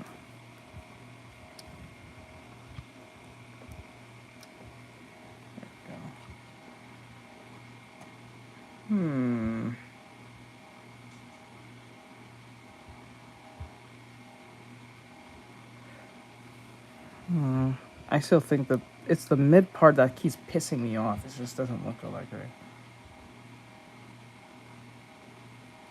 Let's see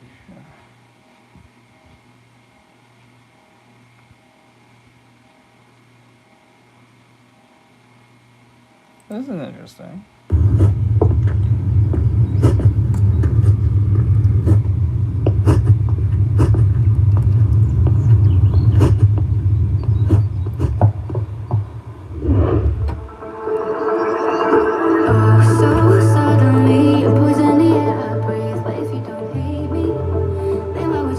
Show them out, please.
It's hard to read that text. Why did you put it in this color?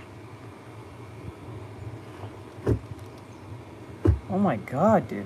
Why would you put it in this color? Like you put orange font on a orangey brown background with an orange character, with a light blue character. The fuck? Bro, that is upsetting. That'll upset me so much. That's upsetting me. Like, you didn't really think that one out. It's hard to read that. Jesus Christ. Oh, no.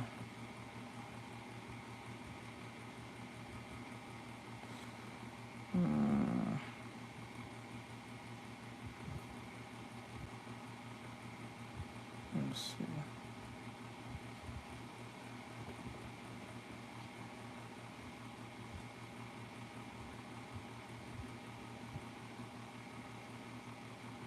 TDS.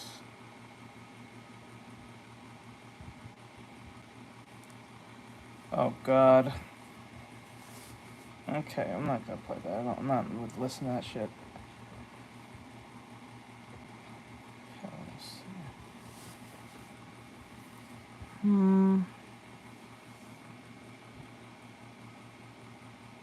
see.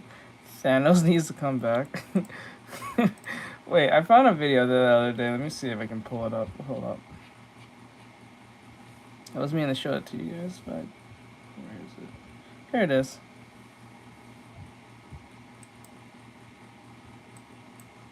Alright, Brilla. On today's episode of the Crash Out Files, we are covering one of the pettiest characters in fiction. I don't care what shenanigans Lex Luthor has pulled. I don't care what Dior has done. They are not reaching Sun Wukong's level of petty. Bro legit had zero reason to run the fade. Not just with the entire Court of Heaven and Lord knows how many deities, but Buddy even tried to throw hands with Buddha himself. But before we get to that, make sure you subscribe and leave a like just for fun. And if you want extra perks from the channel, consider becoming a member. Now, without further ado, let's get into episode 4 of the Crash Out Files.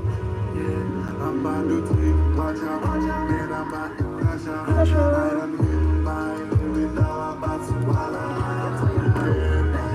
It's red, everything's a threat. I'm coming for next, so watch out. Now, a perfect way that I found to describe Wukong at the beginning of Journey to the West is the severe ends of ADHD, right? But on crack. Bro cannot sit still to save his life. Well, he actually did, but that was a rare occasion. Wukong is a crash out of the highest order, but I'm not going to be covering the entire story of Journey to the West, man. That bit would be way too long. I'm only covering his first crash out until he got pinned under the mountain. Anywho, brother, start from the beginning. Wukong was born from a rock egg inside of a giant rock on top of a mountain. And the first thing he decided to do was bow to the 4 cardinal directions. Of course, he's not rude. But in the process of doing that, bro fired his laser eye. And they managed to reach the Jade Palace, where the Jade Emperor lives. Basically the big guy upstairs. And everybody was like, huh? What was that? They basically looked down and was like, Is this in the game? Is this, guys, whoever played Wukong, is this in the game? Like, what the hell is that? Imagine one day you just see lasers just coming, like, what the hell? Has anyone played Wukong? Is this in the game?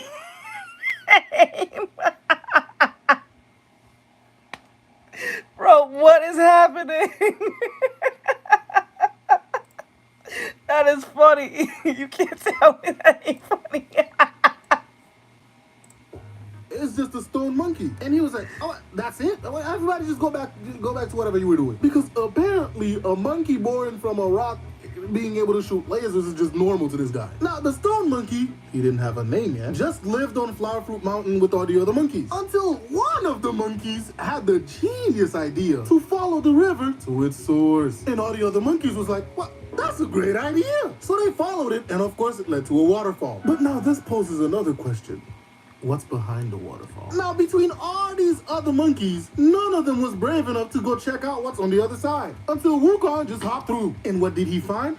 Prime real estate, of course. Bro found a completely furnished crib to live in. And all the other monkeys was like, bet that up. Yes, sir, we win. And they all decided just want to live there now. Now, since the stone monkey was the only one brave enough to jump through the waterfall and see what's behind it, they decided to make him king. And they all lived happily ever after in Water Curtain Cave. Until the stone monkey was sitting down one day and was like, hey, George, can I die? By the way, we're calling the monkey who came up with the idea to follow the river George. Because he's curious like that. And George was like, yeah, man, you just grow old and die. And the stone monkey's world just got turned oh, hell no. Bro, what? Die? I was just enjoying being born. He decides he can't stand for this. So Brody goes on a pilgrimage.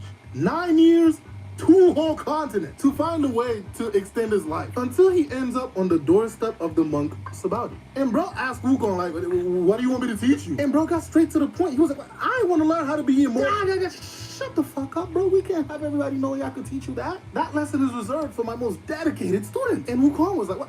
I bet. Sabaudi decides to teach him how to be immortal. And Wukong, the most ADHD-ridden character in fiction, somehow studied for 7 years to become immortal. And Buddy was happy. He's like, oh man, I finally managed to increase my lifespan. The monk was like, great, but quick disclaimer, the court of heaven doesn't agree with this teaching, so they're gonna try to kill you once every 500 years. Wukong was like, every 500? First of all, wait, why every 500?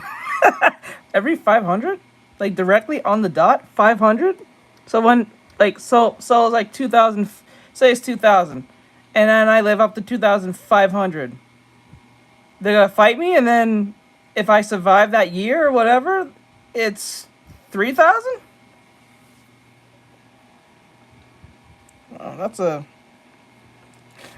When you have the ops, they give you a whole vacation. Like damn, like get your shit ready. You're supposed to give the disclaimer before I even agreed to this. The monk was like, relax. I'm gonna teach you how to avoid it. In the first 500 years, they're gonna strike you with lightning. After that, they're gonna cook you, literally.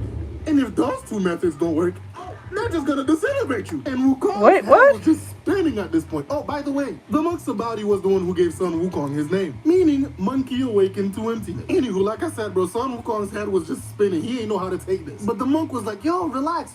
I can teach you how to avoid him. And so he teaches Wukong how to shapeshift into like 72 different things, and also taught him how to fly in the process. And because the monk didn't want to deal with Wukong's shenanigans and him potentially drawing attention to his teaching, bro told him to go to fuck home. And when he finally arrived back at Flower Fruit Mountain, he comes back to find all the other monkeys terrified. Now George is like, hey, yo, where you been? It's been like 60 years. My bad, gang. You know, I had to take time to myself to level up real quick.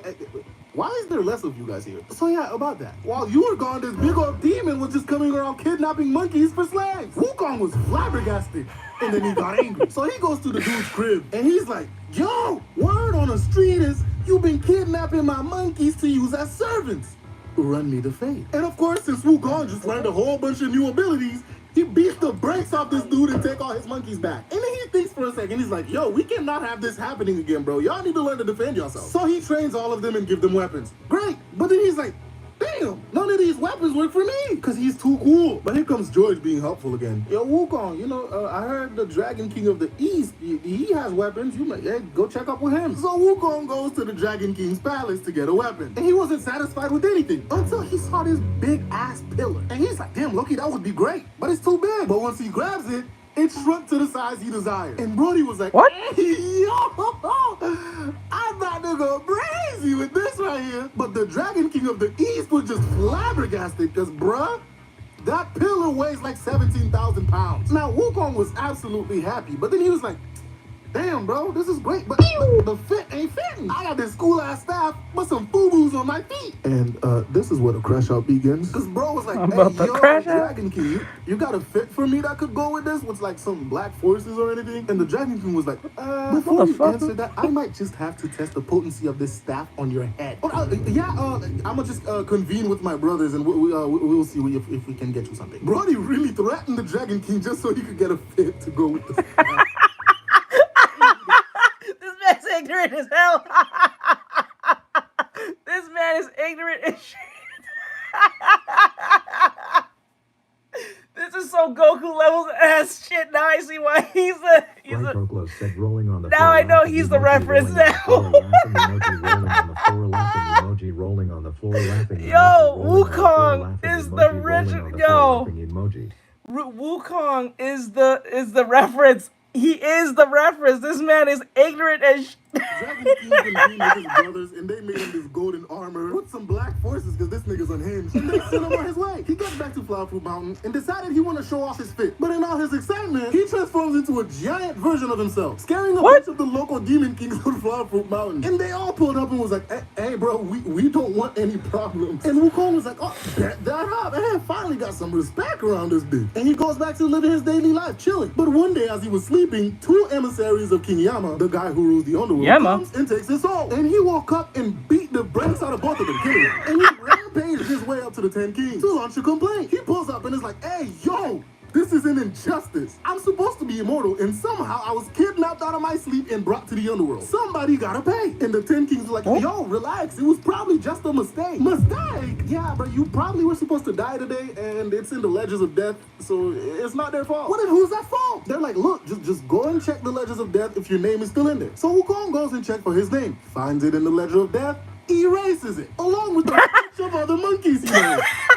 What? By the way, he wasn't supposed to do that. So they tried to catch him. But he rampages his way out of hell. He goes back to Flower Fruit Mountain and is like, hey, yo, y'all boys, we immortal. And them niggas celebrate. Meanwhile, the Jet Emperor is getting a bunch of complaints about this Monkey King. And he's getting tired. And he's like, bro, we need to arrest this man. But the Gold Star Venus was like, hey, how about instead of arresting him, we just invite him to be part of the court of heaven. Then we can keep a watch on him and whatever he does. And the Emperor's like, oh yeah, that's a good idea. So they went and got him. The Jet Emperor's like, hey buddy, so we're gonna give you this cool position called the P-Mao Inn. You're gonna be head of the Imperial Stables. And he's like, bet that out. He is excited about this job, bro. He got a job. He's happy. Until one day, he made the mistake of asking what rank he is. And one of the Celestials was like, yeah, buddy, you were like all the way at the bottom of everything, of everybody. And Wukong gets didn't like that. He's like, ain't no way, bro. They need to put some respect on my name. I'm Big Dog Wukong. So he rampages his way out of heaven and heads back to Water Curtain Cave to sulk. Bro was sitting there like, ain't no way, bro. These niggas playing with me, bro. Like, shit,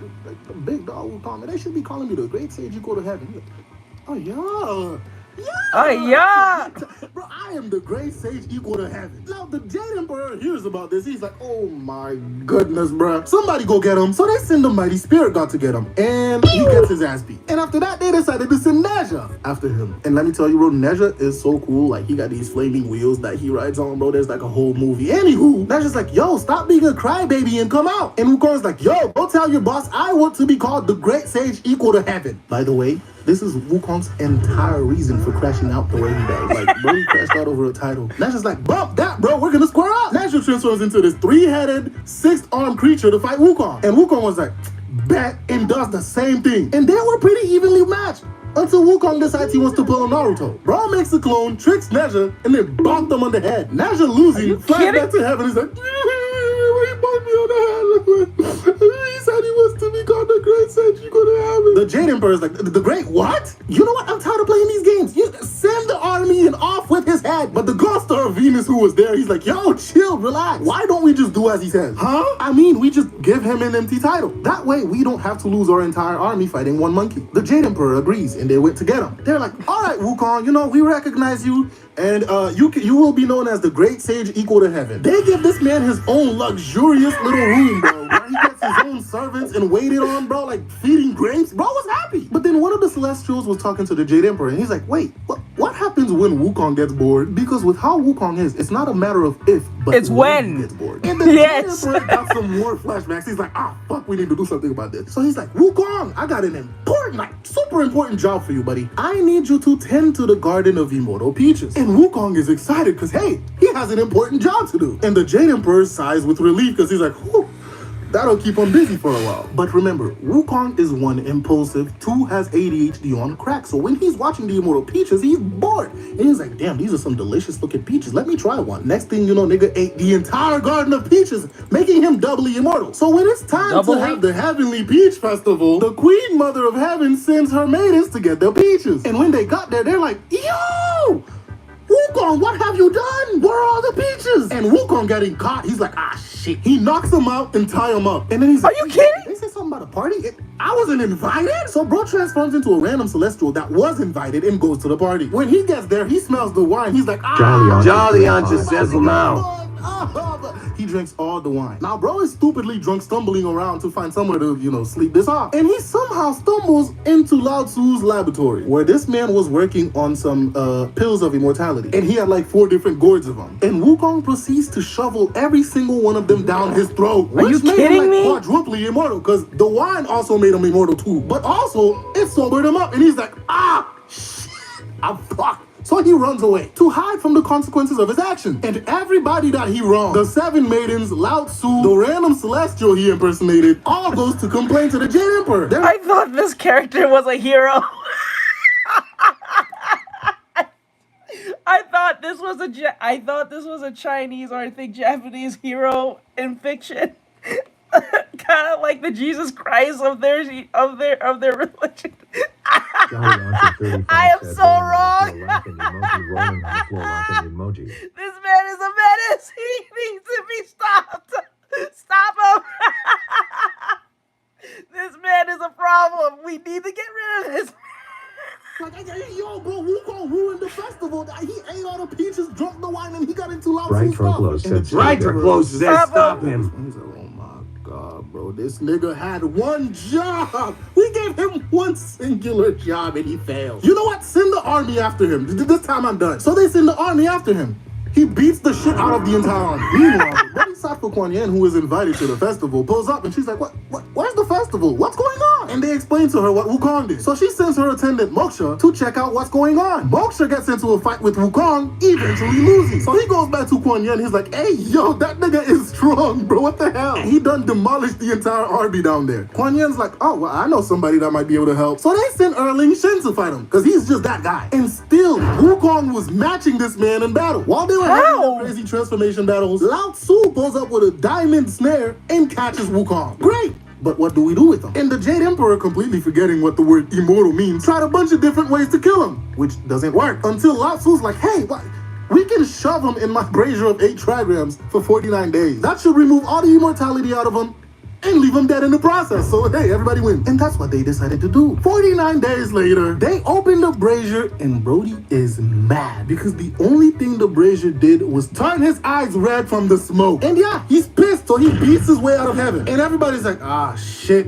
Here we go again. Now, at this current point, the Jade Emperor... Jolly Yamcha says, oh my god, LMAO. He is completely done with Wukong shenanigans. I'm not gonna lie. If the gore kept him in check, like it kept him in there that he didn't break out, just put him back in. Leave him in there for eternity. That's what I would do. Like, Jesus, like if that at least kept him in check for 48 days or 49 Jolly days. Yamcha says that far. Just leave his ass back in there. And doesn't see any other way. So he calls the Buddha for help. He's like, oh my god, bro, can you like come down here and help us? Like, we've tried everything. We can't with this monkey. So Buddha pulls up while Wukong is fighting like 36 thunder deities. And he's like, hey, yo, Wukong, bro, what's going on? And Wukong being in his head, he's like, you know what? Forget being the great sage equal to heaven. I feel like overthrowing the Jade Emperor. And Buddha's like, yeah, great. You want to make a bet? And Wukong's like, bet? I love gambling. Let's go. And Buddha's like, if you can jump out of the palm of my hands, you can become the Jade Emperor. And Wukong's like, that's it? Bro stands on Buddha's palm and does a huge backflip to the edge of the universe. When he gets there, he sees 5 pillars. And bro's like, I'm about to make a great emperor when I get back. But before he leaves, he pees on one of the pillars because monkey and graffitis his name. He goes back and he's like, ha! I made it to the edge of the universe. Give me my new position. And Buddha's like, right. Look at my hand. I'm pretty sure you recognize the smell. And yeah, the graffiti too. And Wukong was like, ah, shit. I done fucked around. And he was not trying to find out, so he tries to run away. But Buddha, being the Buddha, smacks his ass, and the hand turned into a mountain. And they put a seal on top of the mountain so he couldn't get out. And Brody was stuck there for like 500 years until Tripitaka came to start the journey to the west. And that, ladies and gentlemen, is how Son Wukong crashed out over a fucking title. Brody was so mad they wouldn't follow the great sage equal to heaven, he decided to squabble up with the entire court of heaven and had to mess around and find out with Buddha. Ladies and gentlemen, if you enjoyed the video, please leave a like. And before you go, if you made it here, I have a plushie, and it's releasing very soon. If you wait, I'm so confused. I'm confused. Wait. The part when he's on the hand and he does the flip, he said he left the hand and went to another hand. That means he never. Wait, okay? Are they saying that Buddha's so powerful to the point that when he jumped off the hand, he never left? He just went to a section of his hand the entire time. Was that what that was? I think that's what I'm assuming here. I think that's what they're saying here. He's that powerful to the point that when he jumped off the hand to go wherever the hell he went. Jolly Yamcha says, now you've got me confused. Grinning face Yeah, with like, sweaty okay, emoji. let's go back a little bit. That took me out. I was not sure if I was following that right. Hold on. So he said, if you jump, look, okay. Want to make a bet? And Wukong's like, bet? I love gambling. Let's go. And Buddha's like, if you can jump out of the palm of my hands, you can become the Jade Emperor. And Wukong's like, if you can jump out of the palm of my hands, like literally in my hand. Okay. That's it. Bro stands on Buddha's palm and does a huge backflip to the edge of the universe. When he gets he does a big flip to the edge of the universe. There he sees 5 pillars. And bro's like, I'm about to make a great emperor when I get back. But before he leaves, he pees on one of the pillars because monkey and graffitis his name on it. He goes back and he's like, ha! I made it. Oh, okay. So he goes on the hand. He asks him, if you jump out of my hand, you can be the Jolly Yamcha 35. Jolly Yamcha says, oh my god. And then what happened was he jumped so hard. He jumped outside the universe, into the universe, or what the case may be, into space, and then came back, saw some random pillars, pissed on it, and then wrote his name, and then he came back. But the whole time, he never even jumped, because Buddha's hand was that huge in his head, so he pulled a genjutsu on, on Wukong. That's what I'm thinking that's happening here. Because technically, I guess in this type of talk or mythology, Buddha is like literally God itself. So like him jumping into his hand is like jumping in absolutely nowhere. I think you genjutsu him. I think that's what happened. If I'm on the right track. To the edge of the universe. Give me my new position. And Buddha's like, right. Look at my hand. I'm pretty sure you recognize the smell. And, yeah, the graffiti too. And Wukong was like, shit. I done fucked around. And he was not trying to find out. So he tries to run away. But Buddha, being the Buddha, smacks his ass and the hand turned into a mountain. And they put a seal on top of the mountain so he couldn't get out. And Brody was stuck there for like 500 years until Tripitaka came to start the journey to the west. And that, ladies and gentlemen, is how Sun Wukong crashed out over a fucking title. Brody was so mad they wouldn't call him the Great Sage Equal to Heaven, he decided to squabble up with the entire Court of Heaven and had to mess around and find out with Buddha. Ladies and gentlemen, if you enjoyed the video, please leave a like. And before you go, if you made it here, I have a plushie, and it's releasing very soon. If you want to terrify your family member. Jolly Ancha says so we turned him into a mountain holy grinning face with sweaty emoji. So that's what I'm assuming that happened. He was so powerful that when he jumped, he didn't really jump out of his hand. He jumped into the universe within his hand. His hand is the universe. That's what he's saying, or something like that. I think.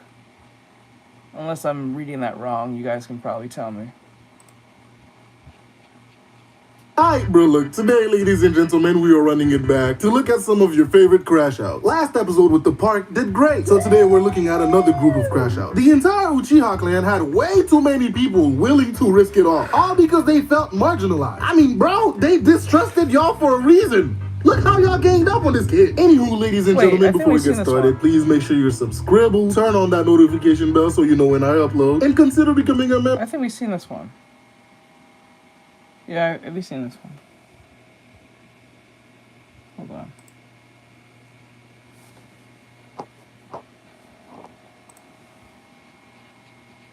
Alright, bro, look. Today, ladies and gentlemen, we are going to be looking at one of the most disrespectful characters in anime. I've already talked about the son, Baki, and how much of a menace that he was. But today we are covering the father, who is 100 times worse than Baki. Yujiro Hanma is by far the most disrespectful anime character that I've ever seen. From committing heinous crimes, going to war with countries, and having hands rated E for everything under the sun, you can't possibly tell me there's any other characters more disrespectful than Yujiro. But if you don't believe me, today I will be proving you wrong. But before we begin, please make sure you're subscribed and turn on that notification bell because some of y'all don't be getting the notifications when I upload. And if you want some extra perks from the channel, become a member and support me. But without further ado, let's get into it.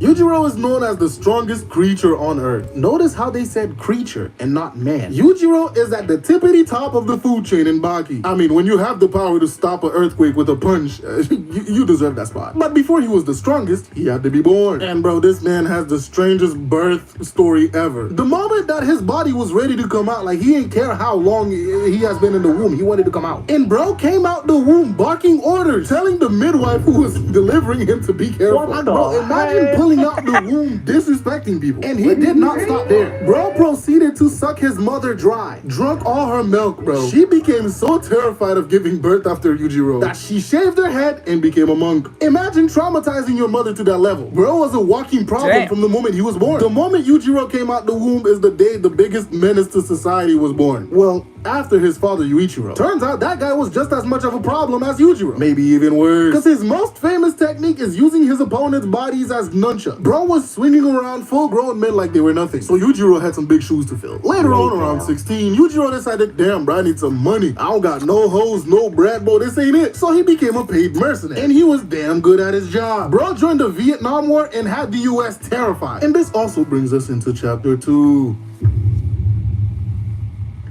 If traumatizing his own mother after his birth wasn't enough to make you realize how much of a menace Yujiro was, during his war days, he meets this lady Diane. And bro came out the jump disrespectful as hell. Like I said, his hands are rated E for everyone. This is what he says to her when he meets her.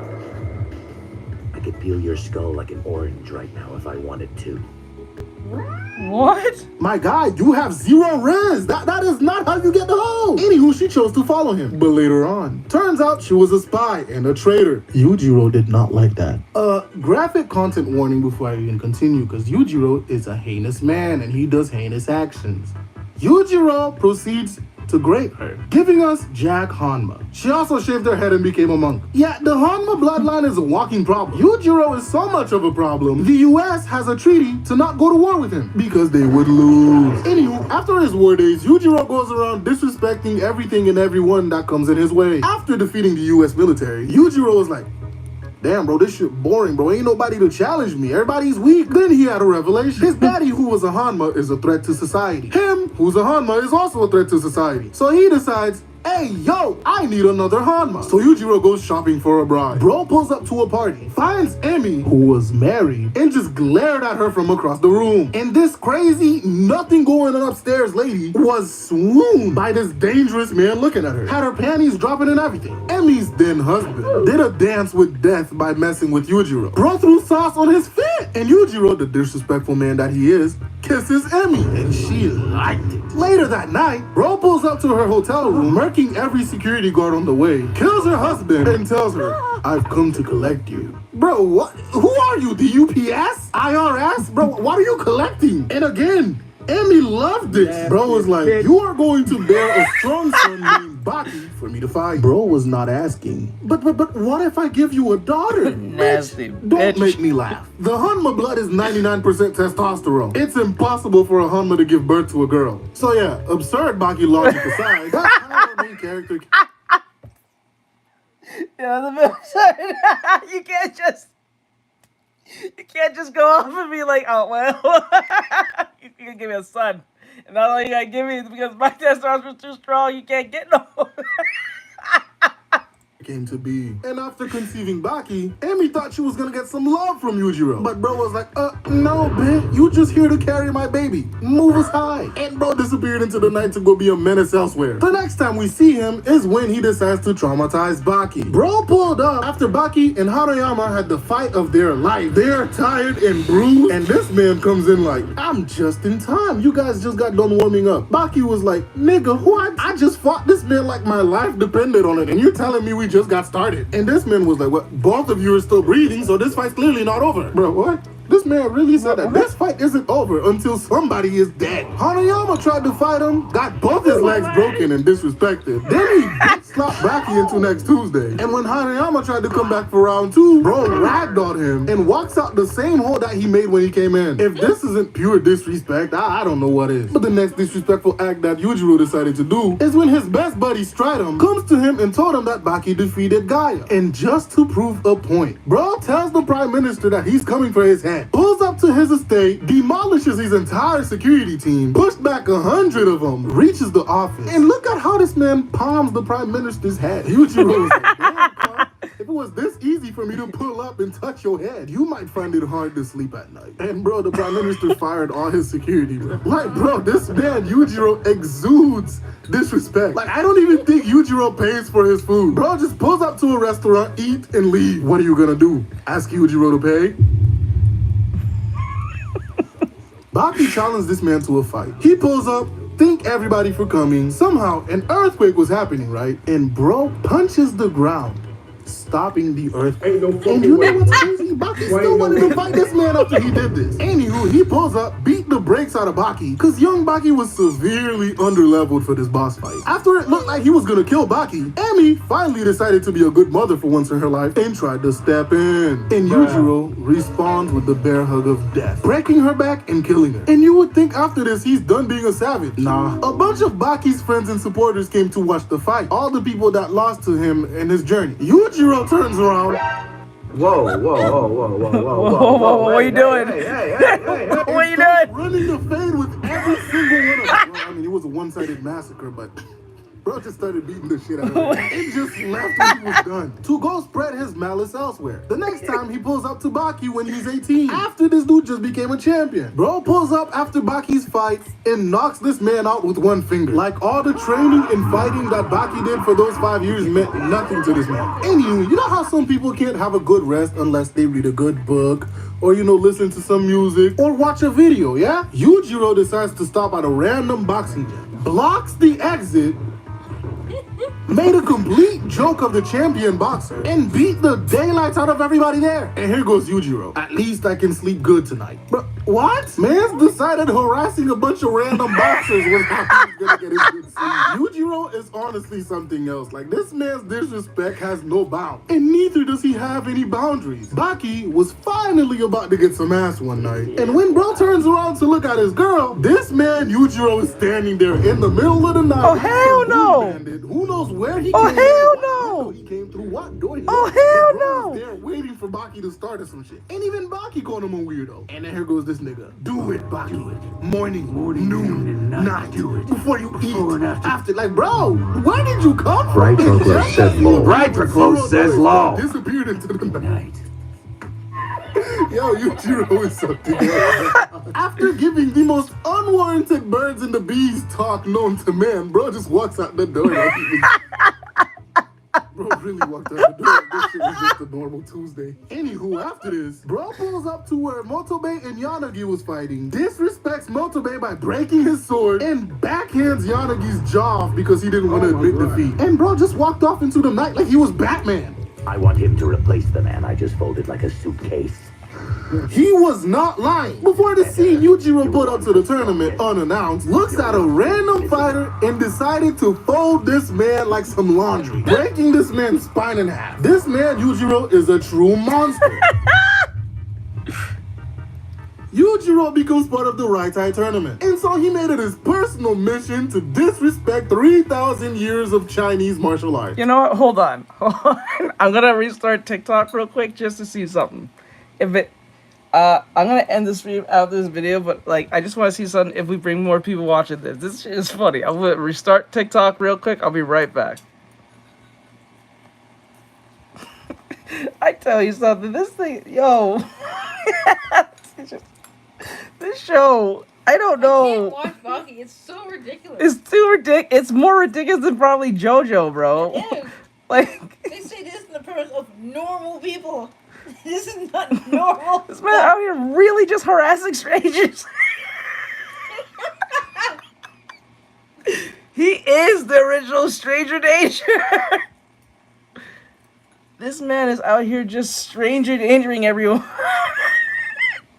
First order of business, bro got in a fight with Ryukayo and rips this man's face off. And after every fighter on Yujiro's side, the Chinese one, Kakukayo decides he wants to fight Yujiro. And by the way, Kakukayo is 121 years old. He used to have super big muscles, but after getting beaten by a dude with less muscle mass, he's like, damn, I need to follow his regimen. So he loses all his muscles, and now he's very strong. Baki logic. Not having a lot of muscles allowed him to use Shaori. Masterfully, I might add. Yujiro saw this and was like, I'm about to end this man's whole career. Yujiro, after seeing Shaori, was able to use it. Retsu was flabbergasted. Kaku thought Yujiro was gonna use Shaori against him, but dude was like, I am never using this shit again. He uses his demon back, and then Yujiro proceeds to demolish this old man. Dude had to intentionally stop his heart just so Yujiro wouldn't actually kill him. Yeah, bro, leave it to Yujiro to completely disrespect 3,000 years of Chinese martial arts. Even though he could use techniques, he chose not to. And with his overwhelming strength, Yujiro goes around the world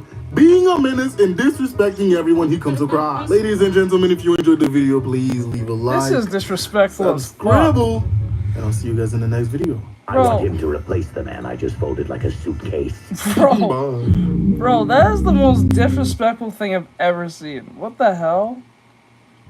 Reverse jumpings. Can't watch Baki. It's I so... can't take it seriously. Back with another round of reverse jumpings. And continuing just like the last episode, we have way more than just anime jumpings in this now. But before we begin, please make sure you're subscribed. And if you want to support me and get some extra content, consider becoming a member of the channel. Now, without further ado, we're gonna start with Andrew Garfield beating up a bunch of strangers on a train. And I'll have you know, I find the scene really funny. Because bro was just taking a nap on the train until this goober decides to put his drink on his forehead. Why? Anywho, bro woke up and chose violence. Cause number 2 over here is the most aggressive background character I've ever seen. All the director said was show a little anger, and this man was like, like, bro, relax. You're gonna pop a blood vessel. Anywho, bro got kicked when he tried to attack him. And everybody else decided they want to fight Andrew too. So the other guy gets kicked in the head for his trouble. And he sent the big guy tumbling on his ass. And this dude over here, I guess he missed the black people convention where we all agreed to, you know, mind our own business. Cause this nigga decided to pick up a skateboard. And Andrew Garfield just proceeded to accidentally beat the daylights out of everybody on that train, smacking everybody with the pole. This has to be the most hilarious reverse jumping ever, because it was all on accident, bro. Mans was apologizing the entire time. Anywho, we all know Ip Man as somebody who is pretty chill. He doesn't like conflict. So when he pulls up to this dojo and says he wants all the smoke, that is a very telling sign that this man is on demon time. Bro said, bring me 10 sacrifices. Them boys were shook like, is this man serious? They bring him 10 black belts, and this man proceeds to hand out the 2-piece like he was KFC. Drops this man, steps on his face disrespectfully, and proceeds to smack the others around. Catches this dude and give him a nice 7 punches, and then broke his arm. Breaks another dude's leg, and this guy got it the worst. Like, how many times did he just punch this dude? Like, bruh, what did he do to make them niggas dead? Mad! Dead ass! What did he do? What's worse is, this isn't even a case of everybody attacking one by one in a jumping. They are legit trying to jump this man, but they are getting comboed to all hell. Like, this is exactly what it is like when a quiet person finally loses it. This one really thought he could go band for band with Ip Man, but he did not have enough bread. And look at this last dude, bro. He's like, ah, shit. I'm the only one left. But hey, I gotta commend his bravery, because he still tried to attack this dude. You're an idiot. No, that's not brave. That's just dumb now. The fury of a patient man is something you don't mess with or test, because I promise you,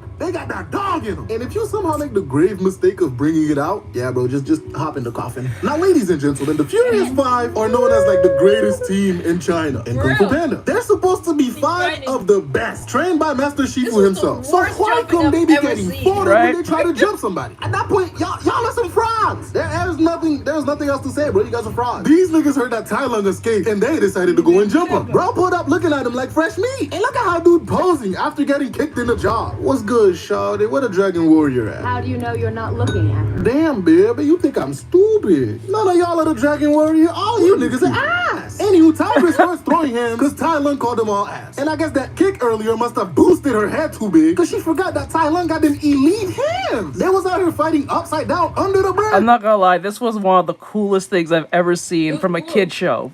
For a kid movie about Kung Fu, they went hard on this for like no reason. They was fighting on a rope, bro. Like, what? On rope. Tigress got her ass kicked, and so Viper went in for the save until she got strangled. And bro, ain't no way they all decided to leave this heavy ass bridge to the smallest member of their team. Like, look at this man, he's struggling. Anywho, they decided to jump him, showing some elite teamwork. Like, look at this shit right here. This was an elite combo. And then the landing, 10 out of 10. But they forgot. How much money did they pay you guys? Bro pulled back up and knocked every single one of them out. Like, he could have done this the entire time that he was fighting Tigress. Bro just wanted to toy with him. And look at the aftermath, but they got clobbered. And what's worse is, this wasn't even the last time that they got smoked like this. Because literally in the next movie, when Kai pulled up, he immediately cooks Mantis and then no-diffed Crane right after. And then this man, Kai, had one of the greatest pull-up moments. Bro walks up with his chain blades like he was Kratos. Hey, look at Shifu, like he really think he about to do something. Kai was standing there disrespecting everybody, calling Tigress a kitten. Like, that has to be some sort of derogatory term. Like, a kitten? Yeah, bro. Calling you a child to your face. Anywho, bro, they start jumping him, and Kai was holding his own. Bro was putting his money where his big old mouth is. Until Tigress put him on his knees. Bro got mad and made Crane take care of Tigress. And had Mantis manhandle Monkey. Shifu was doing well against him, not gonna lie. Until he noticed that Kai already got to Master Oogway. And Kai took advantage of that. Kai, being the cheater that he is, took Monkey and Viper's chi. And then bro just destroyed everything that Oogway built. Shifu was flabbergasted and distraught until Kai had ass put up around the corner talking shit. Damn, Oogway, look at this sorry ass nigga that you trained. Bro talked some more trash and took Shifu's chi. And not gonna lie, bro, when you think about it, Kai really pulled a reverse jumping on the entire Kung Fu world in China. Because it wasn't just the Furious 5 he got. He cooked a bunch of other masters who tried to attack him earlier too. Brody was a demon, fiending for that chi. Anywho, Batman and Nightwing got jumped by like a bunch of talons, and 99% of them niggas ended up dead. You can't tell me otherwise. Because the way this man was kicking and punching these dudes, those are not knockouts. They're dead. And bro, look at Nightwing smacking this man with these sticks. Like, his collarbones are in smithereens right now, bro. Like, he's gonna die. Nightwing was doing absolutely great until he got got. Look at how they are dragging, bro. If Batman didn't come in for the save, bro would have lost his head. With Nightwing being injured, Batman sends his ass away. And then this head ass pulls up, thinking he's the shit. Until bro got flipped like a fucking burger.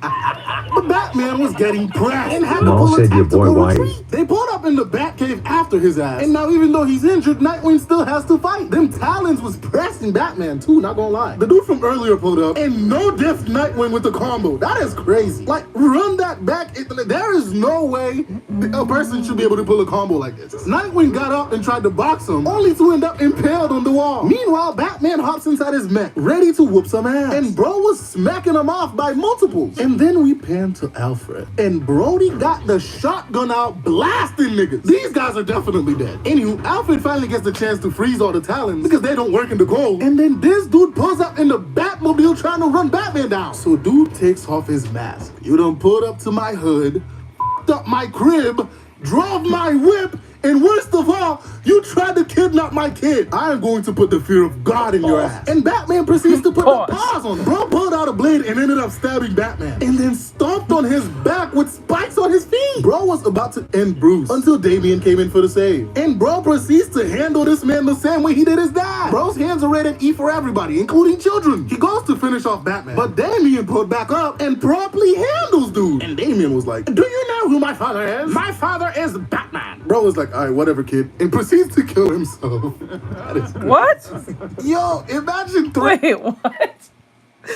Wait, what? threatening a dude and then getting put on your ass. I was not gonna skip over the fact that Batman still lost that fight. And what's worse is he's sitting here hugging Damian. Meanwhile, Nightwing is still pinned to that wall, bro. Oh my goodness, they don't care about him. Maybe Alfred might have went up to help him at this point, but in my head, he's still pinned to that wall just watching these two hug.